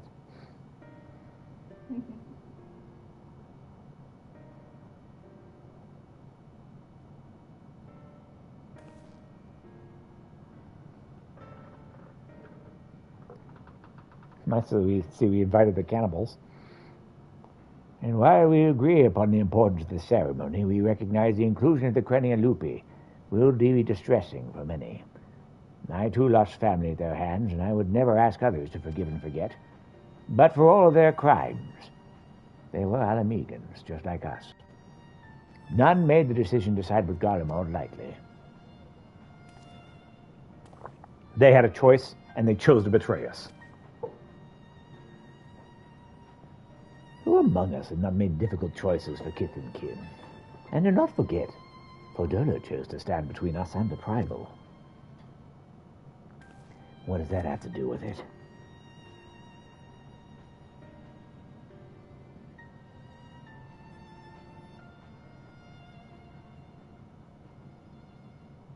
Brothers and sisters, arguing will avail us not.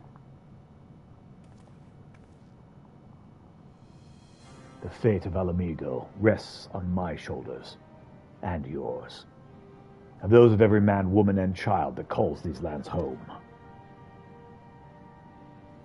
To uphold your honor, to strive for prosperity, to protect your loved ones. We all know the weight of these responsibilities.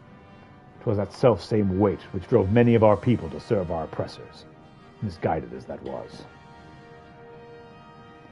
And though they chose a different, unconscionable path, in the end, we all wanted the same thing, to deliver our families from persecution, that they might one day live to see one more day. Because another day in shame and self-hatred was still better than none at all. The regretful dead are survived by their despair, a despair which threatens to drag us all into an abyss from which there is no escape. Know that it surely will be welcome, even in our hearts out of disdain for those we cannot forgive. But we Alamegans will not be so easily defeated. We will stand united and conquer this menace.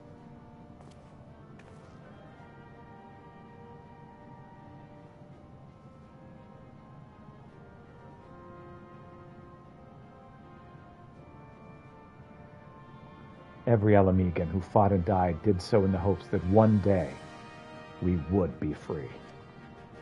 And we are free. We are free. By the blood of our fallen brothers and sisters, we are free. Free to lock away the pain and pretend it has no power over us until it festers and takes us in our beds. Free to lay it bare and let it breathe. To acknowledge and to mourn our people at their best and at their worst. The past is ours to bear, all of it, for ourselves and for future generations, so that they needn't suffer like we did. Let us make Alamigo a nation where no man is left behind, where he can make all the wrong choices and still be afforded a chance to make a right one.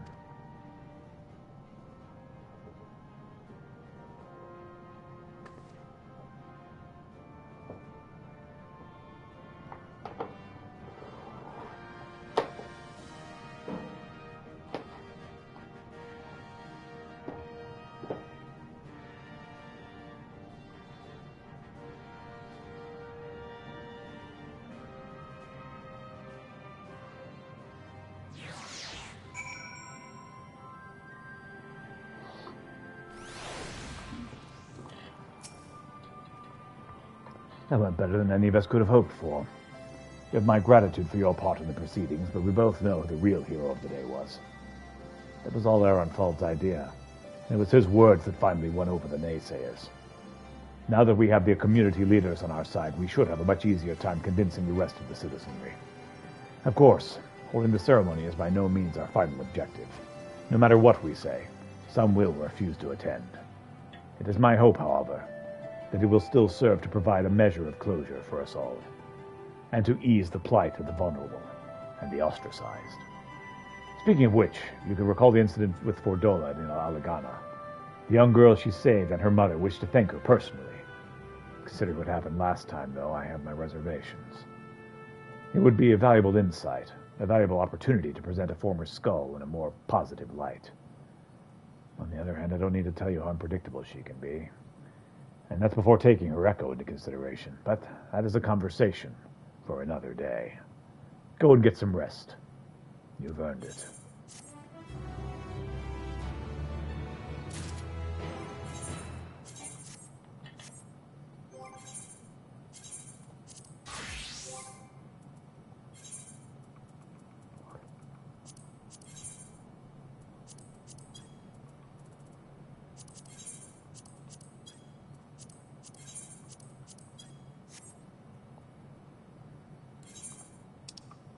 The Foundation.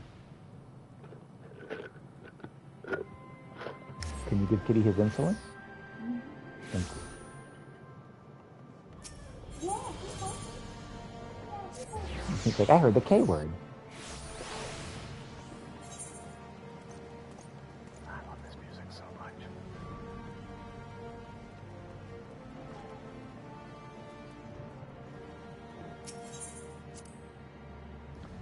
Heading to the strategy room.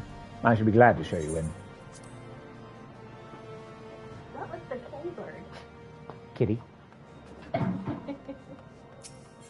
Yep, you heard that one too.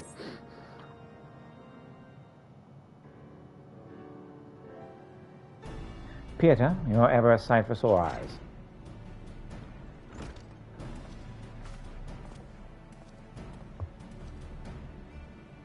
Ill tidings, my friends. I dispatched the Temple Knights to find the clergyman who aided in Bishop Valteneu's summoning attempt. Regrettably, when confronted, all turned and had to be put down. Without their accounts, how then to ascertain that the clone and Vandra are the same individual? Maintaining the assumption that they are, perhaps we should instead consider how Vandro may have found his way to Corthus. According to Pieter's vision, he was abandoned in Azizla. But what did he do afterwards? Then there could be one way to ascertain the truth. We follow his trail. I shall go and search for the clone in Azizla. If he is still there, then we are dealing with a different individual. A splendid idea. We leave the floating continent in your capable hands. Meanwhile, Pieter and I will retrace Vandro's steps, whence he first appeared. Upon being found in the Central Highlands, he was taken to Camp Dragonhead. Let us begin by making inquiries there. Sure.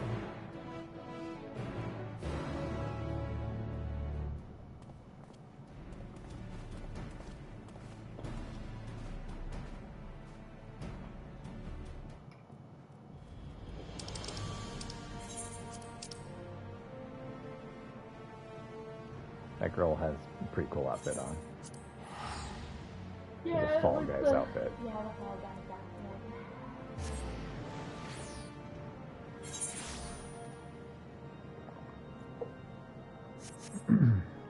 All right.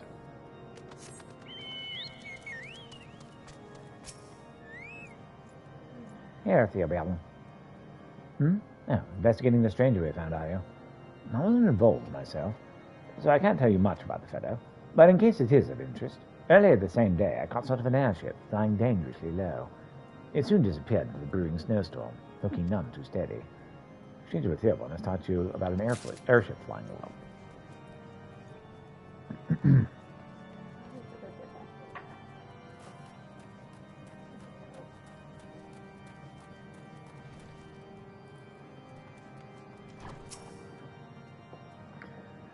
Well now, if it isn't the late Harshaffon's dear friend, is there something you require? Oh yes, the mystery man. I was among those who tended him. He was not attired for the snow, much less the snowstorm which he was caught. He was suffering from frostbite. When people are extremely cold, they may mistakenly feel that they are warm and disrobe. That might explain the state of undress. Your exchange with Nin taught you that Vendro's state when he was found. I was naked.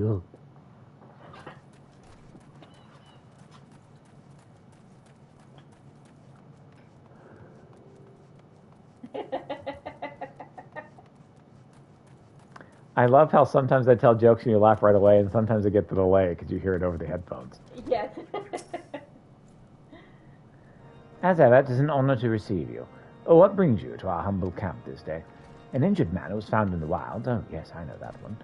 I was with a patrol that chanced into him north of here, at Providence Point. He was unconscious, and in a bad way, and we hurriedly brought him back to camp.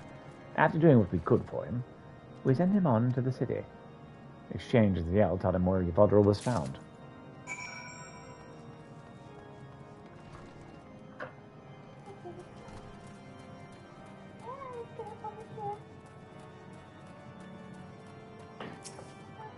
Hey, Emmerich. There you are. Were we able to learn aught of interest? Oh, yeah, lots of things.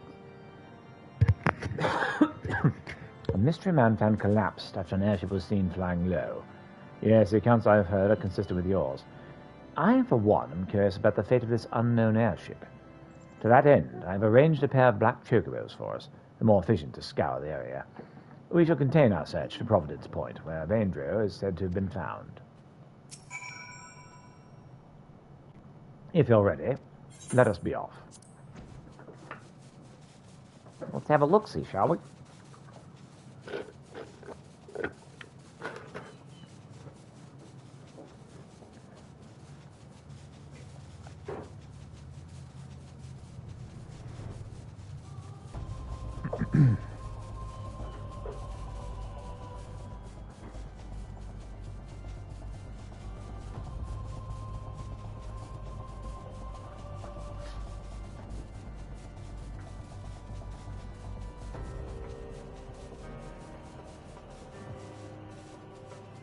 Nothing so far.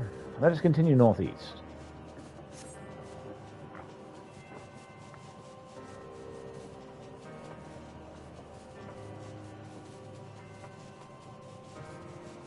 I see those little demon things. Of course, they're always there. The red horn ogres.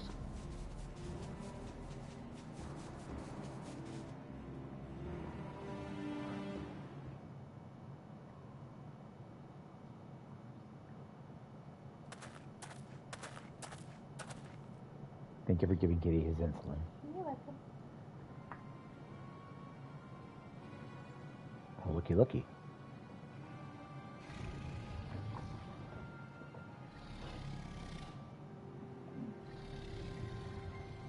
That appears to be the dragon we're after. By the fury. Is the blasphemy. Oh, my head. Oh, I don't stab myself with those little finger things. Oh, my head.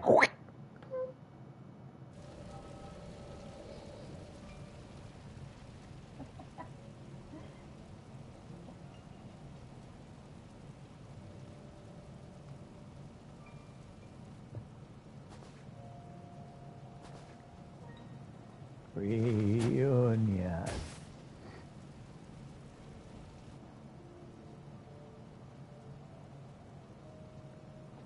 His Eminence must protect His Eminence.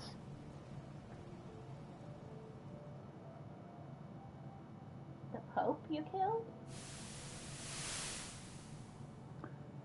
Yeah, we killed him dead.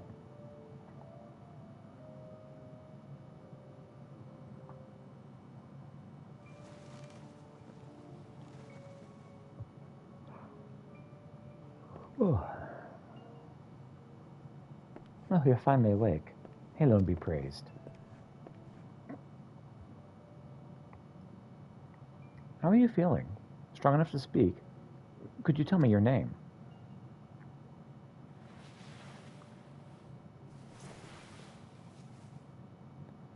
I'm Eyeless Joe.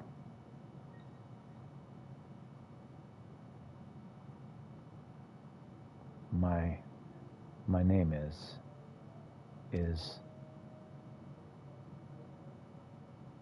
Zephyrin. No, Clarabelle. Or was it Belgwyn?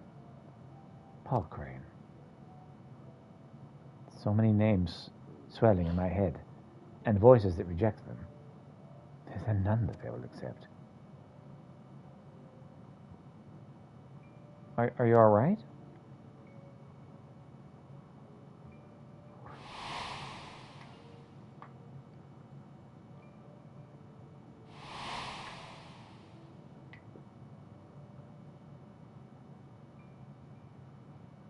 Vaindro. My name is Vaindro. Well, that's the same as our infirmary. I dare say fate has guided you to us. So, Vaindro, if you're feeling up to a little conversation, could you tell me about yourself? Anything else you remember? Anything at all?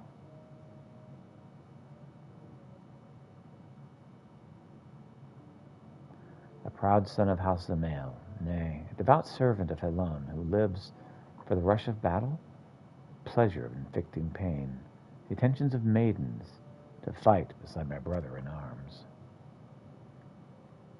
The low-born runt whose every effort is unrewarded, whose very name disqualified him from ever reaching the Temple Knights.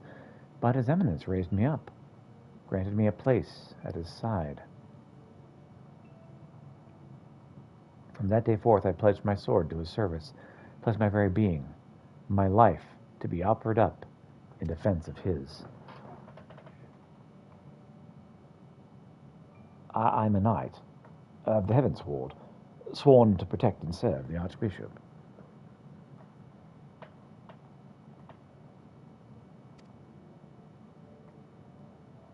Oh, you're a knight? Forgive me if that sounded rude, but I had no idea. And while I realize your memories may be a bit muddled, I'm afraid I must inform you the Heavens Ward has not been seen in quite some time. They were all presumed dead, and the Archbishop, well, he most certainly no longer in this world.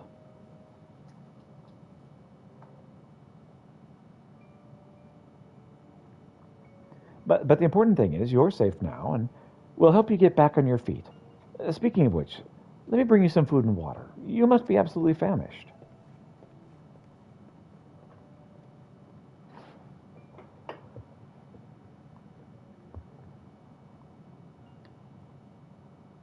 So this man was turned into a clone of the guy who died protecting the Archbishop, who's also dead.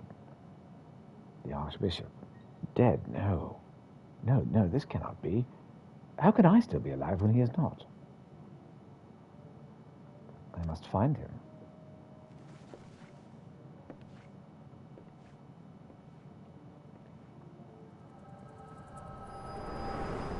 Stumble, stumble.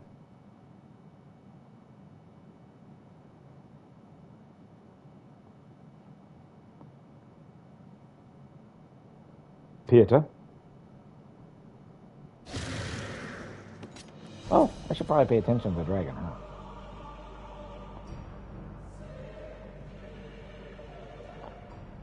For the glory of King Thordan. So how does that glorify him exactly?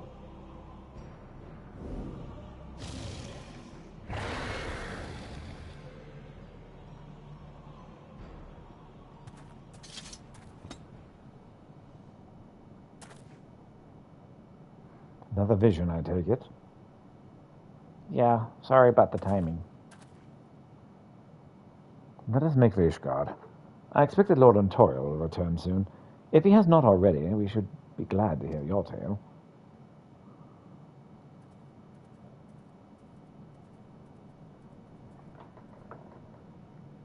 I am a master storyteller.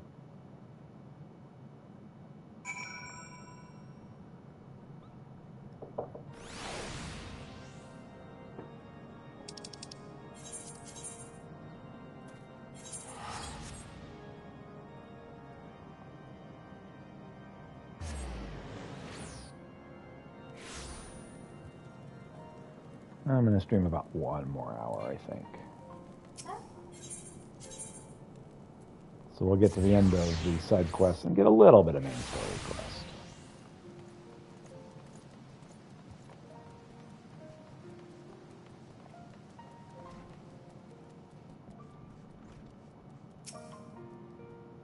Heading to the strategy room. I should be glad to show you in.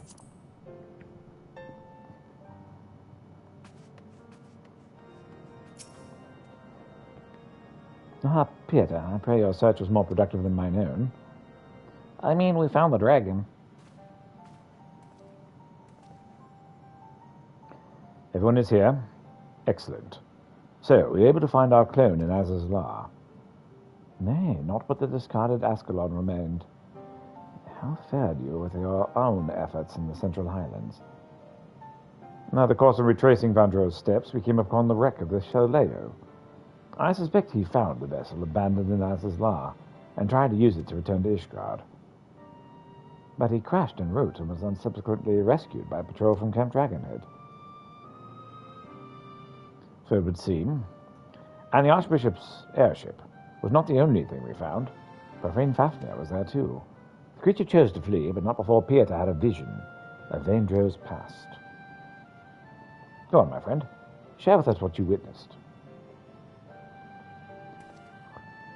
Once upon a time there was a clone, and it turned out that he was still alive, and that really distressed him.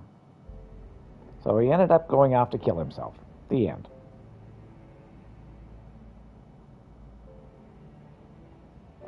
All the pieces fit. It is as you surmised, my lord. Vaindro and the clone are one and the same, and in his despair he turned into the blasphemy. Yet the confusion he exhibited when asked his name, it is as if he wasn't sure of his own identity.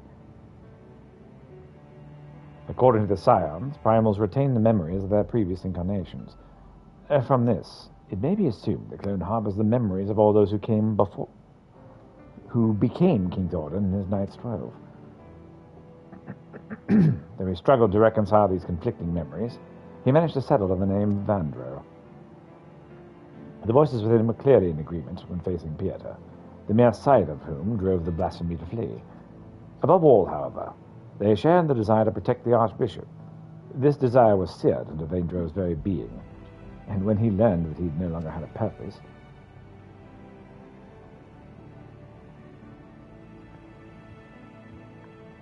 the Heaven's Ward took up arms against us and Ishgard.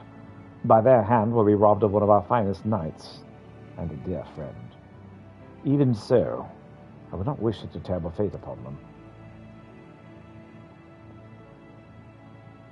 The self-same fate inflicted upon full many clergymen, and a fate I fear and ordinary citizens will succumb to if we fail to act.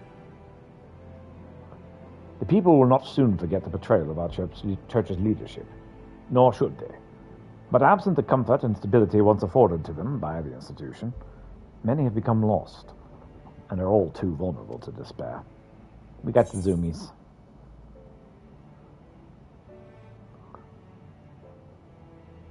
The source can still be a source of comfort, but some things need to change.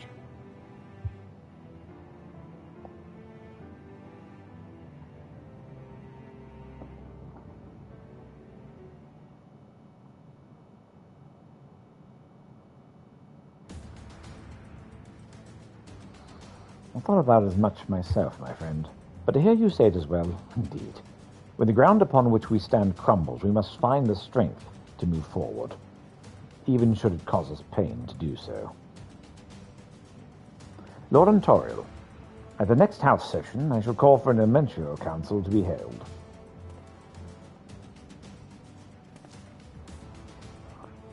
My lord, such a gathering is reserved for... Oh, you intend for the Church to codify new doctrine. Such the separation of religion and state, we refrain from interfering in Church affairs. But if the Church is to remain a part of Ishgardian society and continue serving the people, we must reconsider its role and formally address recent revelations. I would call for this council not as a Lord Speaker, but as a humble adherent of the faith. Long had I considered whether such measures were necessary, but lacked the courage to set them in motion. I now have it, thanks to you. May it work. I shall tend to the necessary preparations at once. Among other things, we must reach out to those of the clergy who are amenable to reform. I ask for your patience in the meantime. Oh, the music is amazing. I know! I love the music from Heaven's Word so much. It's still my favorite. I think Endwalker may be my second favorite,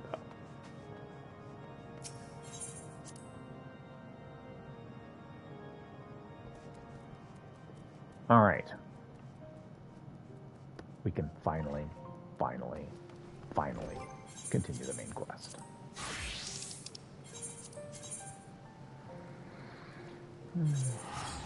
To Art Chalet and we go.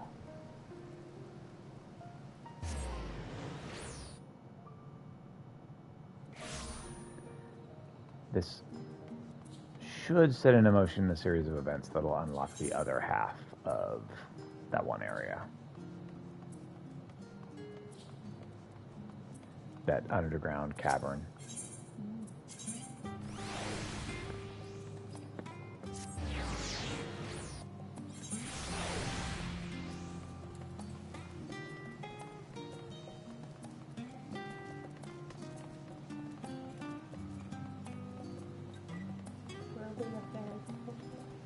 Mm-hmm.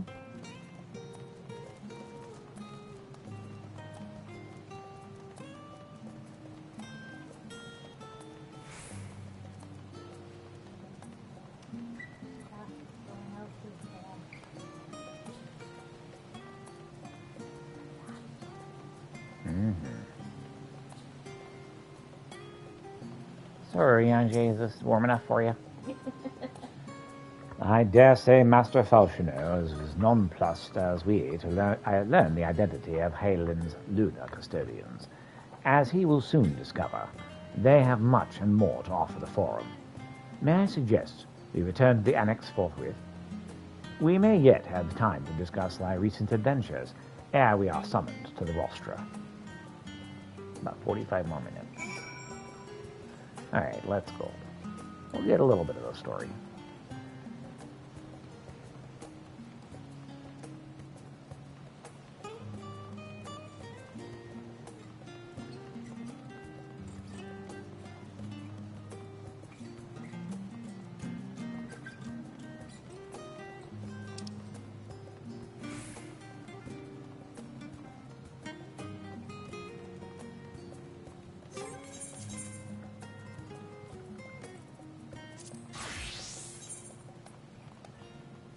Check up on this mission.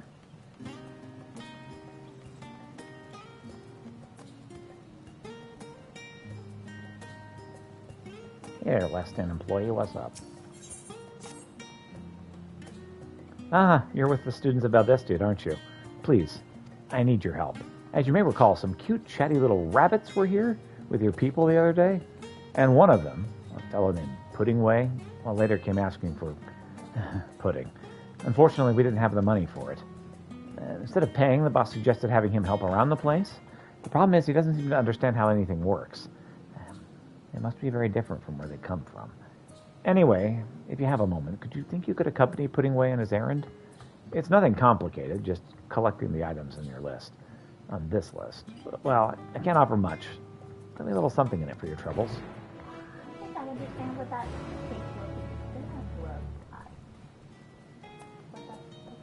It's a warmer, isn't it? It's a food warmer? Probably, yeah. Hey there, Puddingway. Are you causing trouble? What? It isn't Peter. You've come at the perfect time to lend an ear to my woes. Ever since Riange told me about it, it's been my dream to taste the pudding of this star. Alas, that dream has been dashed. My quest for gastronomic pleasure thwarted. And by what? Some silly thing called Gil. I haven't heard about this Gil before coming here, and who would have thought I needed it to eat pudding? So my heart's desire must go forever, unfulfilled. Truly, I get to eat pudding, and all I have to do is fetch these things for you? I'll do it. For the love of Hylan, I'll do it. There's a metal mold, some Dulament's Fellows cookbook, and a bottle of Yakko milk I need to get. Yes, well, let's hop to it. Puddingway is now accompanying you. Keep him at your side in order to proceed with quest objectives. Here's the freaking tutorial again, in case you didn't see it the other 12 times.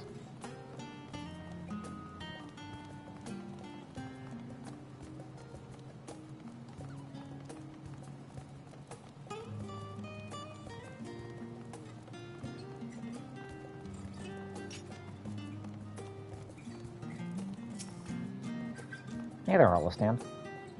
Oh, from the last stand, are you? I heard they're sending someone. Well, here's the Yakko milk. Thank you. I can't wait for it to become a delicious pudding. Oh, so that's what it's for. Well, the milk's freshly squeezed, so I dare say it'll make a fine treat. Hurrah!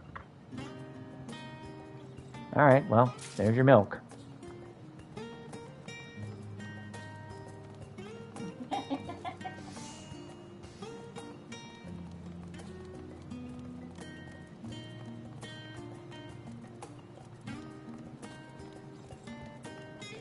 And putting away and a broader otter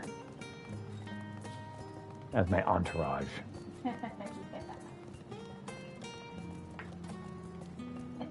And I would have Valkyrie too, except no chocobos allowed. Ooh, the sparkling. Hey there, mysterious maiden with a locked box. Should you choose to undertake this quest, know the guidance from the journal, duty list, and map may be limited. You will need to read the text carefully and decipher the clues to determine your course of action. Bless you. You're welcome. You are Peter Krulinsk, are you not? I've been looking for you. I'm an adventurer too, and I've been tasked with delivering this letter and box to you. Though I can't say who sent them, rest assured that my client means you no ill. My work is done, so I'll leave you to it, but I suggest you start by reading the letter. Kitty. Dear Peter, there's a gift for you in the box if you can open it. To do so, you must acquire 3 keys, the keepers of which are somewhere in Charlane. Solve the following riddles to find them. And do try to have fun. This is a game, after all. Toward wisdom aspiring, keeper doth gaze. By young man's inquiring, a new trail's blazed. If the mind is a muscle, in rest it doth grow. And let all embrace slumber, the better to know. By life ever flowing, a keeper doth wait. So the first one is in the library, because they were talking about sleeping in the library. By life ever glowing, a keeper doth wait, clutching a prize his hunger to sate. Yet no prize is so coveted as one golden hued, the mention of which is never thought rude. I don't know what that one is.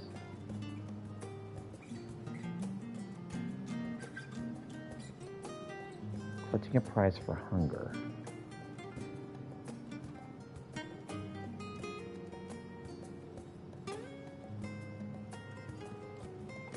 So I'm going to write down. The first one is going to be in the library. Where's hunger when he relaxes?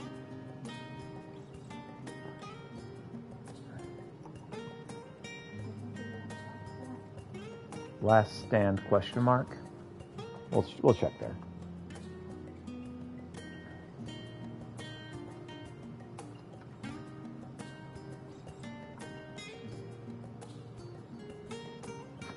Last stand, golden hued something or other.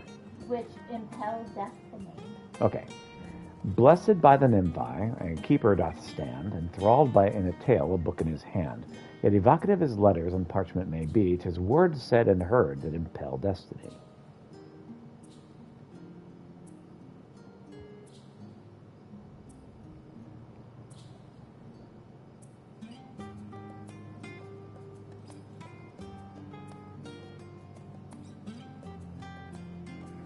Certain other places around here, not really other than that.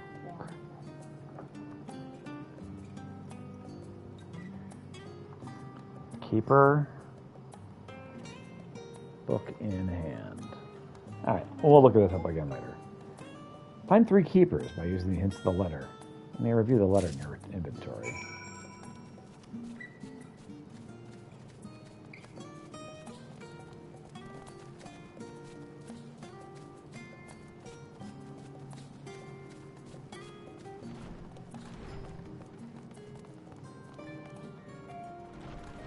And we'll come back to that.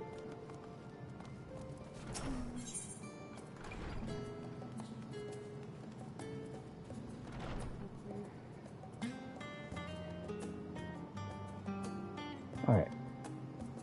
So the Numenon, that's the first one. I am 90% sure that's where the first one is. Because they talked about sleeping inside the library all the time.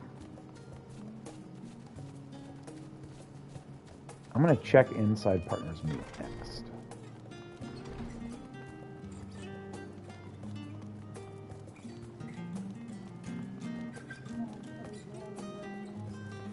He's bringing the purrs, isn't he?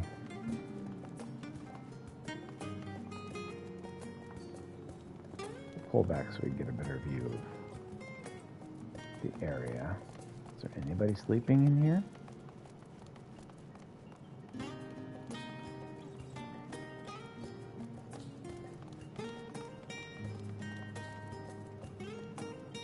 Here's our copy of Delamont's cookbook.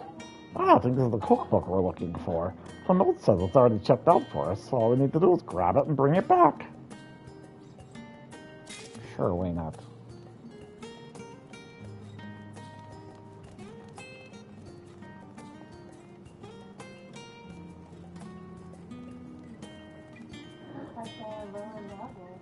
We're not allowed. We're not important enough. Yeah, reference page. I may help you today. State the subject of your research and I will direct you to the most applicable resource.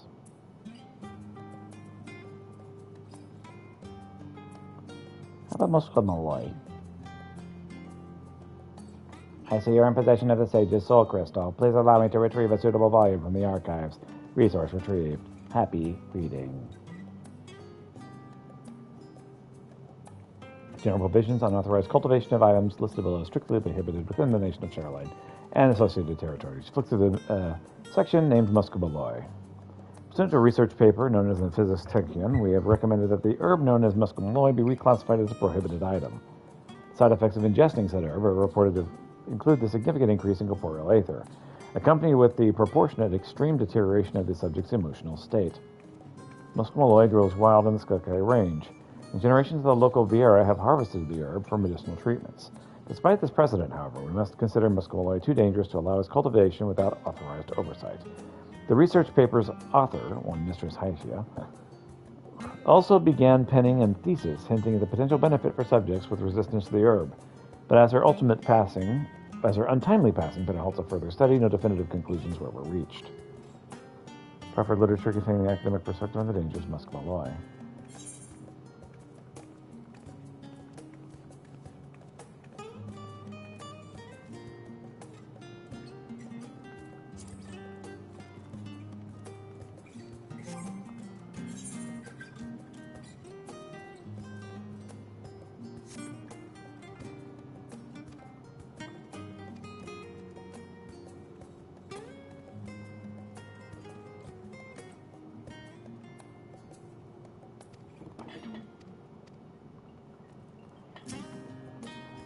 Which says criticizing the good exodus, reconsider their views. Unless something changes drastically, they're going to have no choice but to go ahead with it.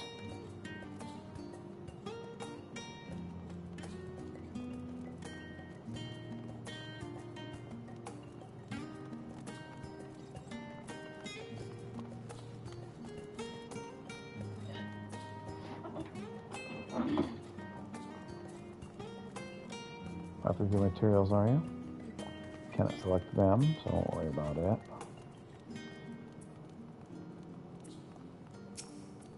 Hey there, Granville. This Exodus nonsense is getting in the way of my research. If you wish to spur me to action, clearly explain what the final days are and the reasoning behind your supposedly necessary flight. The last days, that's what's happening right now, and we should leave before everybody turns into monsters. Could you be more specific? No, I can't. Exodus was not ordered without grave consideration, I'm sure. Still, I can't help but wonder what will become of these books. I hate to see them left here without a keeper. Alright, so not in here. Maybe it's the one up north.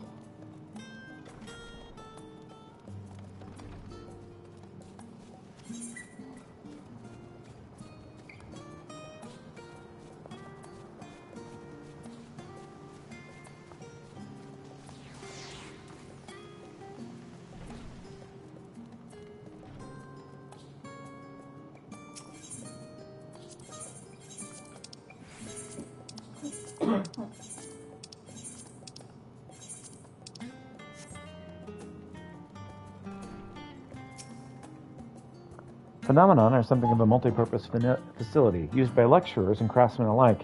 If you're looking for learner's meat, it's through the last doors to the left. Yeah, we'll look there in a minute. So I think that's the second place we're looking for. No, the third.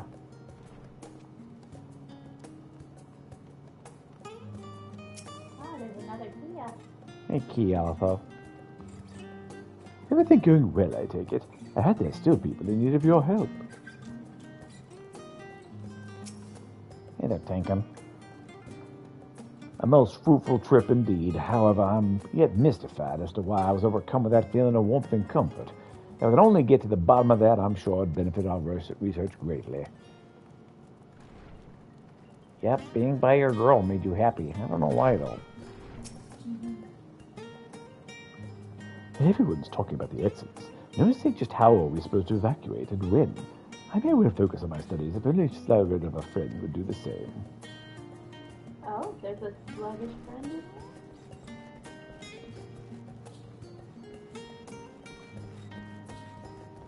Apparently not.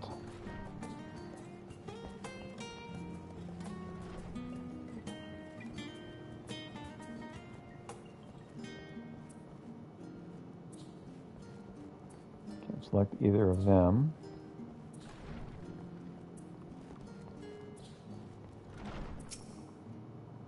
Form has ordered an exodus, but has failed to illuminate even the most fundamental questions. When, where, why, how? I cannot believe such basic information is yet forthcoming. No, there's no way that would work. I was just discussing possible viable means for the exodus of Passermont. Sadly, the sheer magnitude of the task is proving beyond our abilities to grasp.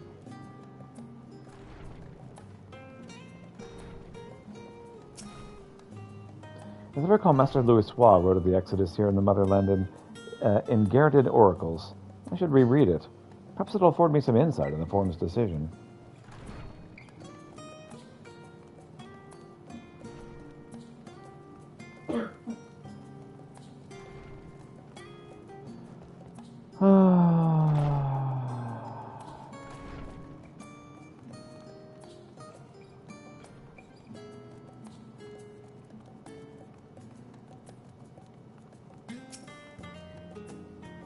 My fairest of ladies, would you believe today I espied someone even fairer than you? Why, none other than she whose visage you share. I can die this day happy, forever.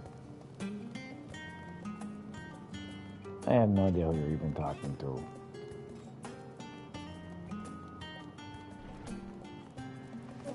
Okay. Alright,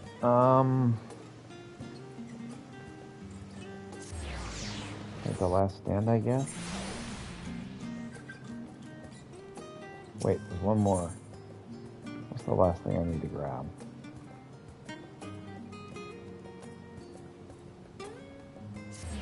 Over here.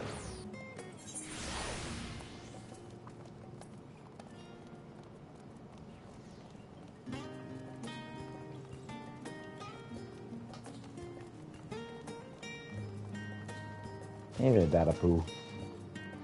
It's a highly unfortunate name. Dadapoo.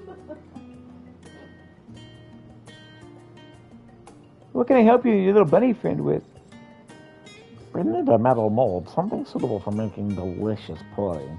Do you have any? I do. As a matter of fact, and this is for the last stand, I take it. I'll go ahead and put it on your account. Thank you for your custom. See ya. So have I not been absolutely flabbergasted by the Lalfeld yet? Apparently, no. Apparently, they're all just like, yep, this makes sense. We're the same size. What I really wanted was I really wanted someone to be like, oh man, you Lawfrits are way shorter than we thought you were going to be. And they'd be like, how dare you?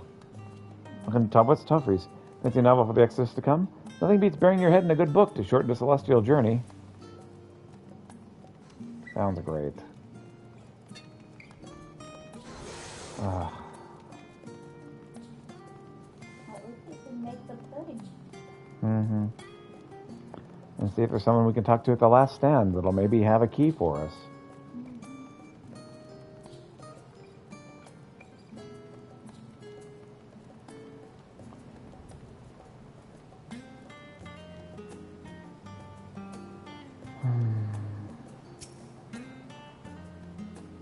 The world might be in a starry state, but even so, I always find peace coming here, and having some Zurich with my sweetheart. There you go, last thing on the play. Well, how did it go? Were you able to obtain everything? Oh yeah, here's the Yakko milk, the cookbook, the metal mold. Everything you need to make some flan.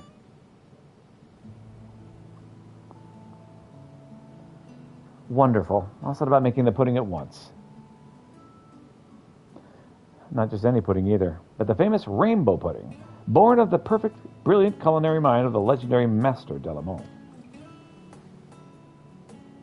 This little one has wanted to try pudding so badly, it's only right that we serve him the very best. Oh, that week. Mm-hmm. As for your good self, this isn't much, but please accept this as payment for your troubles.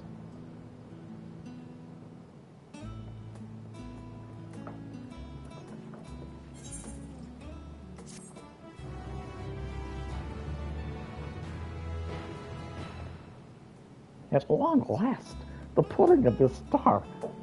I can already taste it. So much better than Rianje's lackluster offerings.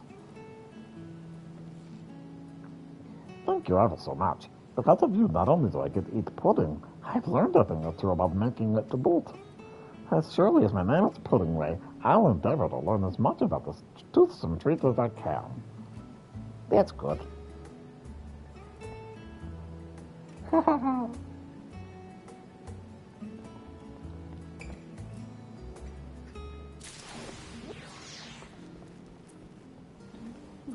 Do any of you people have a key? I work the offices of the forum itself, and yet this is the first I'm hearing of any exodus. Considering the enormity of the undertaking, of course, I could hardly expect them to confide in a simple desk clerk. Hardly believe it's come to this. People have been circulating wild rumors about what's going to happen once we leave the star, but I think I'll wait for official word from the forum.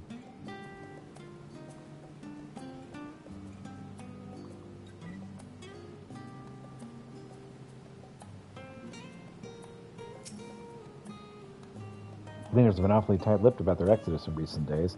Now the forum has announced this great exodus. I finally understand why. Talafroy are defeated. It said so in the article I just read. And yet the forum means to go through with this exodus anyway. The final days must be more serious than I realized. Hail, adventurer. Places the buzz with tales of the exodus. What say you to this curious piece of business? Forum has announced some grand exodus, but I fear I've been a touch ignorant when it comes to recent developments. Are these final days truly so terrible we need to flee the star itself? Well, yeah, people are turning into monsters other places. Evacuating the star completely is a Charlayan solution if I've ever seen one. Yes, I say leave the warmongers behind and fight it out while we seek out our new worlds to colonize. It's folly to engage the senseless violence of these final days.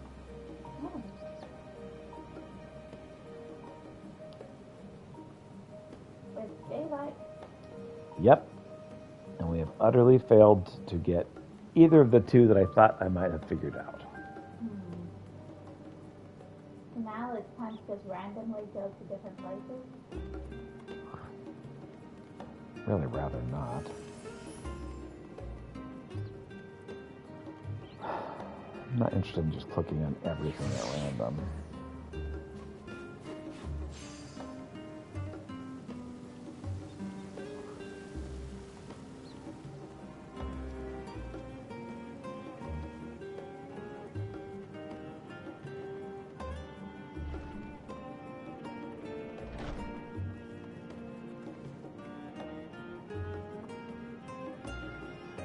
Yep, I don't need anything here either.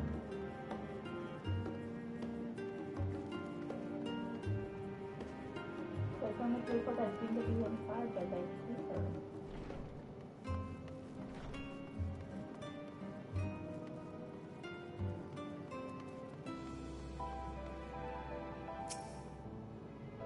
Really? You ready for another round of aetherite testing? Then please, by all means, let's get you whisked away with Thabdir before you come to your senses. Yeah, how about no, dog?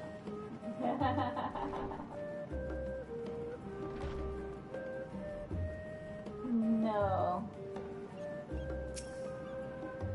Can I open the box without all three keys? Labyrinth is host to numerous research facilities, as you can imagine. I ended up fielding quite the assortment of requests from the researchers. Even listing them all in the gleaners to do with this is a trying task. Oh, pardon me. I coordinate the acquisition of academic supplies for the studium, and this deluge of requests from subjects as far-flung lands has given me a splitting headache.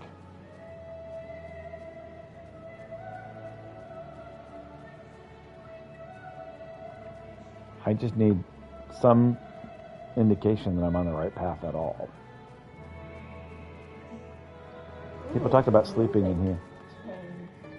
Uh-huh. The music is awesome here. Like, truly awesome.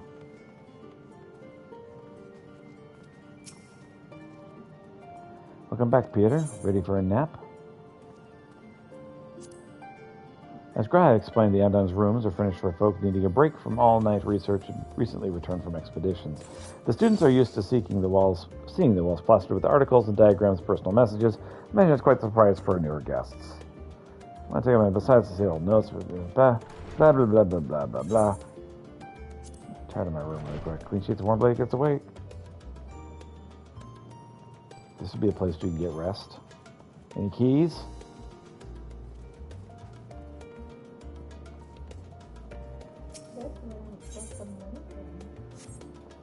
Oh, yeah. And there's a little bathtub in there for you.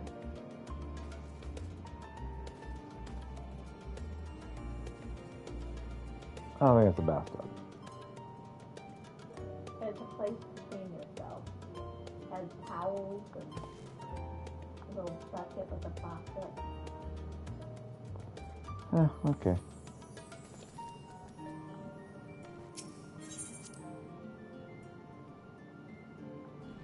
I believe this is an overworld theme from one of the other Final Fantasies.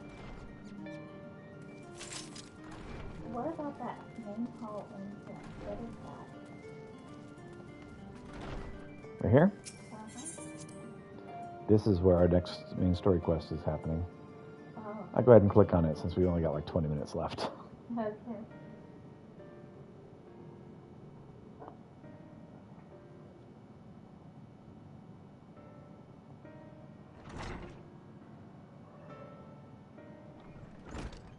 What are they saying? Yeah, exactly. Not that I'm complaining, Orion J, but I wasn't expecting to see you quite so soon. Nor I thee. In extolling the virtues of Etheris, I did inadvertently awaken in the Loporus a desire to avert their beloved star's demise. Crowd tells us that you've obtained new knowledge that may aid us in our ongoing efforts. I have news to share regarding our study of the ethereal sea, but your findings are certainly of greater interest, and I would rather hear them first. To what revelations did Highland's Elpis flower lead? Oh man, where to even start? So once upon a time, there was like a frickin' heaven where everyone was happy, and then a guy wasn't happy. And he tried to find out why he wasn't happy, and he ended up killing everyone. The end. It's a happy story. Then this dynamis is what drives the final days. If it and Akasa are the same, one and the same, this all but proves Newdana's theory. One entity whose sheer force of emotion to channel this vast dormant reservoir into a raging river, its power might surpass even that of the Aether. But if our stars are replete with Aether, said entity would need to be outside its influence to effectively manipulate the dynamics of the great expanse. Meteon. Or rather the sorrow and suffering of fallen civilizations that she has been hoarding for millennia. Untold anguish and fear and hatred, drawn from every corner of the universe, all for a single purpose, the destruction of Earth. Then our foe is no longer some unknown calamity. We have but one aim, to defeat Meteon. You make it sound so simple, but you're not wrong. Vanquish Meteon and we deliver the world from the final days. But to even attempt it, there are two conditions. First, we must determine her location. Before Meteon escaped, an enchantment was placed upon her by Vanar, the woman who would become Heidelin. The implications of temporal magics are not entirely understood, and so we cannot assume that our Heidelin and the Vanar that you met in Elpis are one and the same. Nevertheless, due to her intrinsic qualities as an all-powerful being, I'd wager Heidelin possesses the knowledge we seek. Whether she would share that knowledge with us, however, remains to be seen. After all, she intends for us to flee Etheus, not to stay. Do you suppose she abandoned her pursuit of Meteon?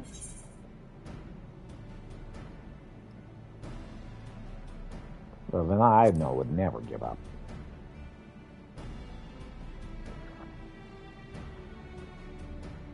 Well, that was my impression, too.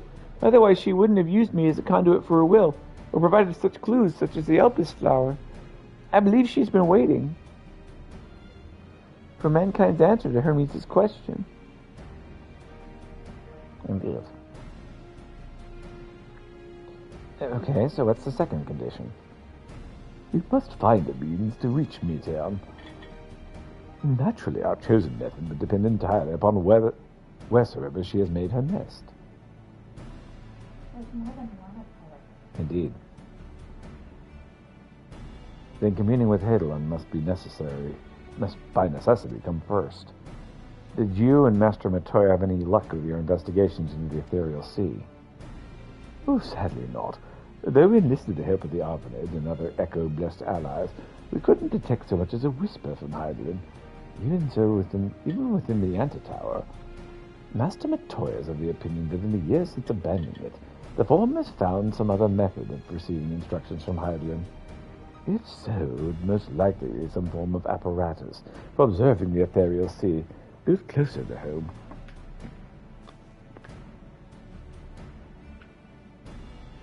Sorry to interrupt. I've just received word from the Forum. Your presence is required in the Restra, where they intend to discuss the Great Exodus. And then Father was able to persuade them. They're finally taking you seriously. Let's hear what they have to say.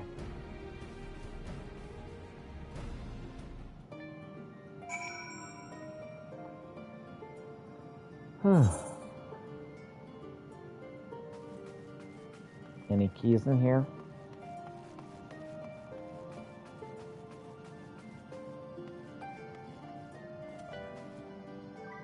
Graha, you're not the sleeping person, are you?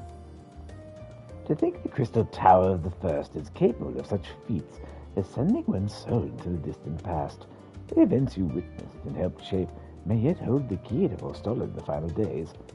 I'm reminded of dear friends of the future Iron Maid, whose selfless efforts saw the 8th Umbral calamity averted.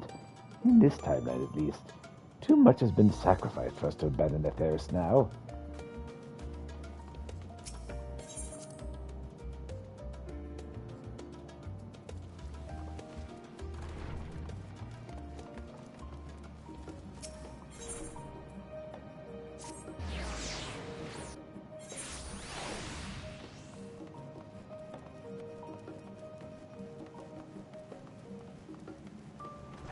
Are you the keymaster?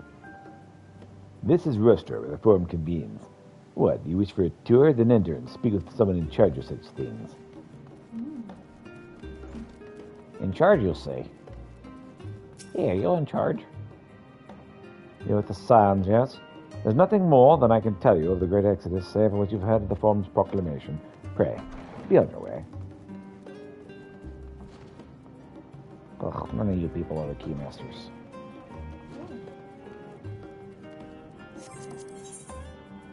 Oh, Keymaster! In order to accommodate the 99 members of the Forum, the seating of this assembly hall is arranged in the shape of a spiral.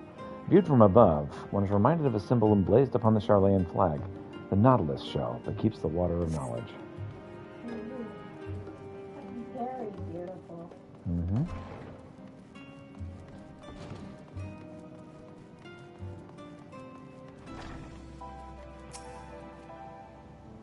The Forum's in session, and as such the rostrum is closed to visitors.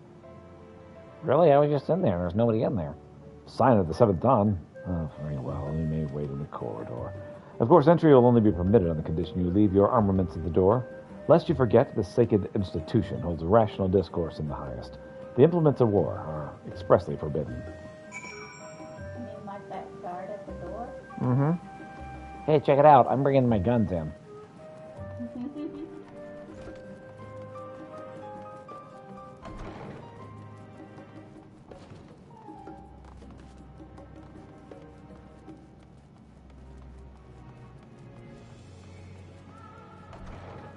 Yeah, that's right.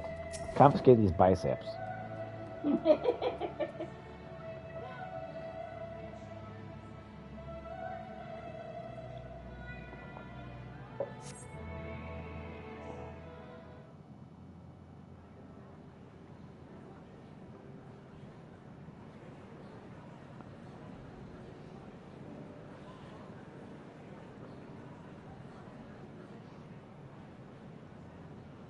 They're made of all people. Yep. Charlian is the center of learning in the world. They've sworn off war. There is a matter I wish to raise with you before we enter. We are here to listen and to learn. But if the Forum's plans are more or less what I expect, then I should like to make a proposal that will serve our ends. Like what? By your leave, of course. Gosh, I'm tall. I don't see why not.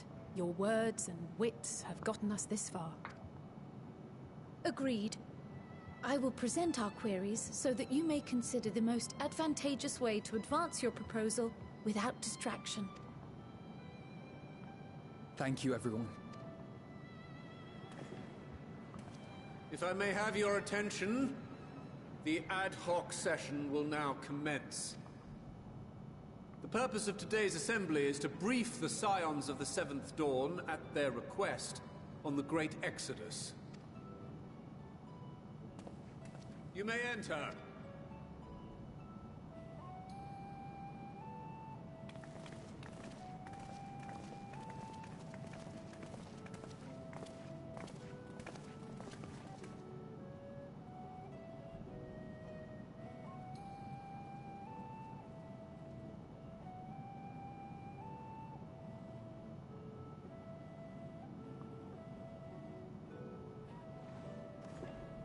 On behalf of the Forum, I commend your heroic actions on the Magna Glacies. We shall not soon forget your service to us and the people of Radzat-Han. The Satrap, whom we have informed of the refugees' new arrangements, sings your praises as well. As an expression of our gratitude, we will endeavor to answer your questions as fully and openly as we are able. Then let us begin. First, it is the Forum's objective to ferry the life and knowledge of this star to the moon. Am I correct? You are. It is for this purpose that Charlian has labored these many long years. We have collected biological samples and scientific records from across the star. When the time comes, they will be moved from their places in Labyrinthos and Numenon and conveyed to safety. Once that critical task has been accomplished, we will begin transporting the Charlian citizenry, which has been categorized into groups. The earliest arrivals are to ensure hospitable environs for those who come after. Okay, what? He has meat-looking finger armor as well. Ah, cool. Following our people, we will send those of other nations in turn, beginning with our allies. Radzat-Han was foremost among these. But since the final days have already come to Thavnair, we saw fit to include the refugees with earlier groupings. An ambitious plan. You have accounted for the safety of all nations and tribes, then? As many as we can. And how, pray tell, do you decide who to leave behind? That's the question right there. To journey beyond the sky is an unprecedented and immeasurably difficult endeavor. Introducing sources of inevitable conflict would condemn all to certain death. You're gonna leave behind the Empire, aren't you?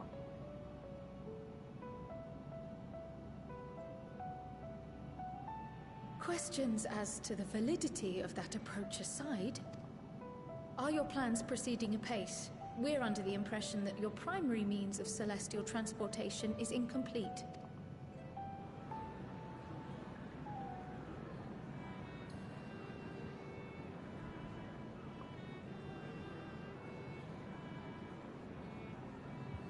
If only in that it does not meet our optimal parameters, that is correct. This Ark, as some have taken to calling it, is fully operational and could be launched even today. However, the final days have progressed more quickly than we anticipated. At present, the ship is incapable of attaining speeds sufficient to meet our evacuation targets. Should we put the vessel into service, as it is now, we will be unable to travel to the moon and back quickly enough to complete the necessary number of trips. Precious lives and knowledge will be lost. Seven hells. Is there anything to be done?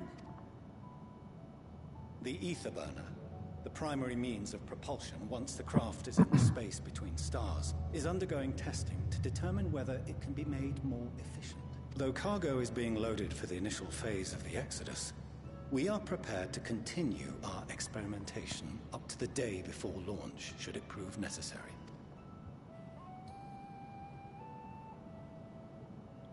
What if the Scions were to solve your problem? We shall help devise a means to improve the ether burner's efficiency, on 2 conditions. If we succeed, you must allow us to meet with Hydaelyn.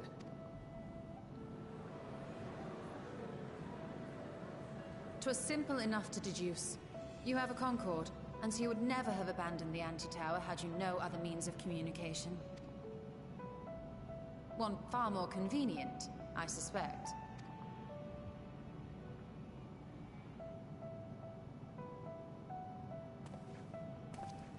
The second condition, also to be met upon our success, is that we be permitted to propose another use for your Ark.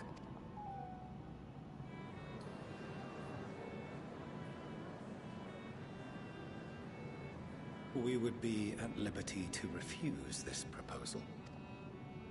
Of course. If we cannot prove its merit to the 99 here, who are we to stake on it the lives of all peoples of this star?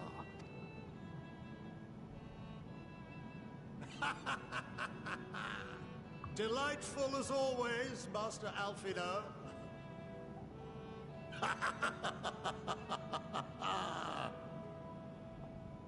Oh, we couldn't have asked for a finer plan.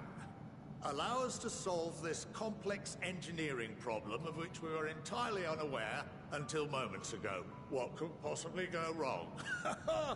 The satire writes itself.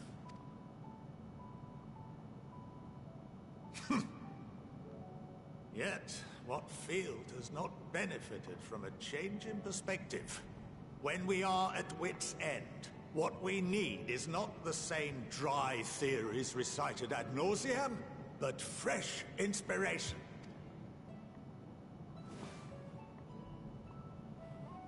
I, for one, have faith in my erstwhile students to provide it, and I find their terms to be perfectly acceptable.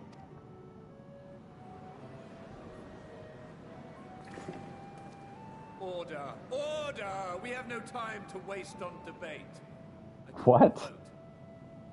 What? All in favor of agreeing to the Scion's terms? No time for debate. Sounds like somebody who doesn't want the debate to occur.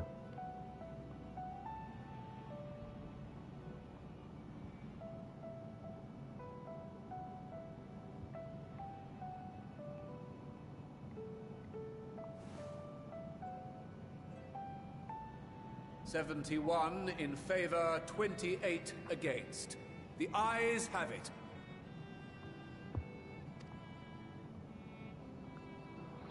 Fortuneau, as the architect of this project, you are the best candidate to show them its current state. And bear in mind that regardless of your personal misgivings, this is the will of the Forum.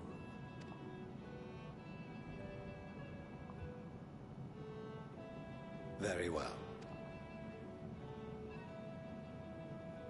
I call this session to a close. Return to your tasks with urgency. The final days wait for none.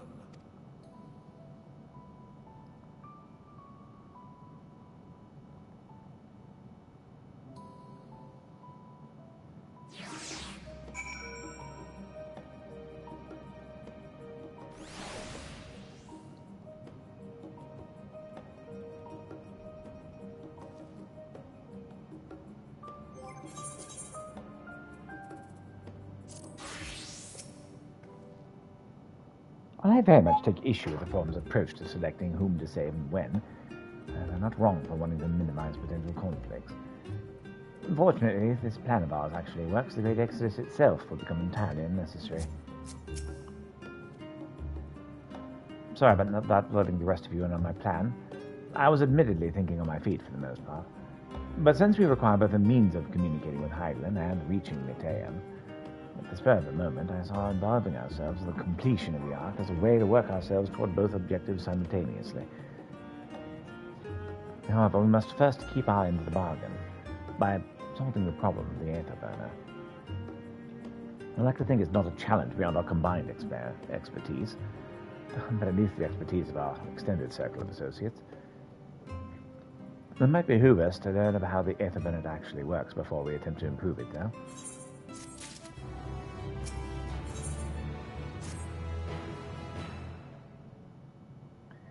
As instructed, I shall take you to see the Aether Burner. Meet me outside the Archean. I trust you can make your own way there. I can think of someone that can solve this problem. Sid? I've seen him in an extension, so... Sid? Yeah. Or Nero? Between the two of them. Yes? So the Ark is being built in Labyrinthos. Hardly surprising. Where else could they conceal such a massive undertaking? Rudder, you're going the wrong way.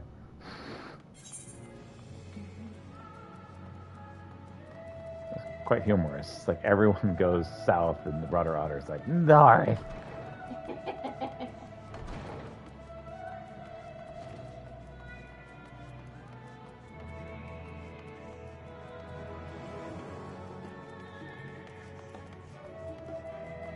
All right. Indeed. Well, it's when I said I was going to be done, so I'm going to go ahead and talk to Nilzozo. Your entrance papers appear to be in order. Your entrance papers appear to be in order. Do you wish to descend into Labyrinthos, sir? Yes, I do. So we'll go ahead and stop here and pick it up in the morning. Bright and early, 7:30 a.m. The music for this place sounds really awesome. Oh, yes. It is. All right, well, I'm going to go ahead and stop here. Thanks so much for watching. Hope you have a wonderful day.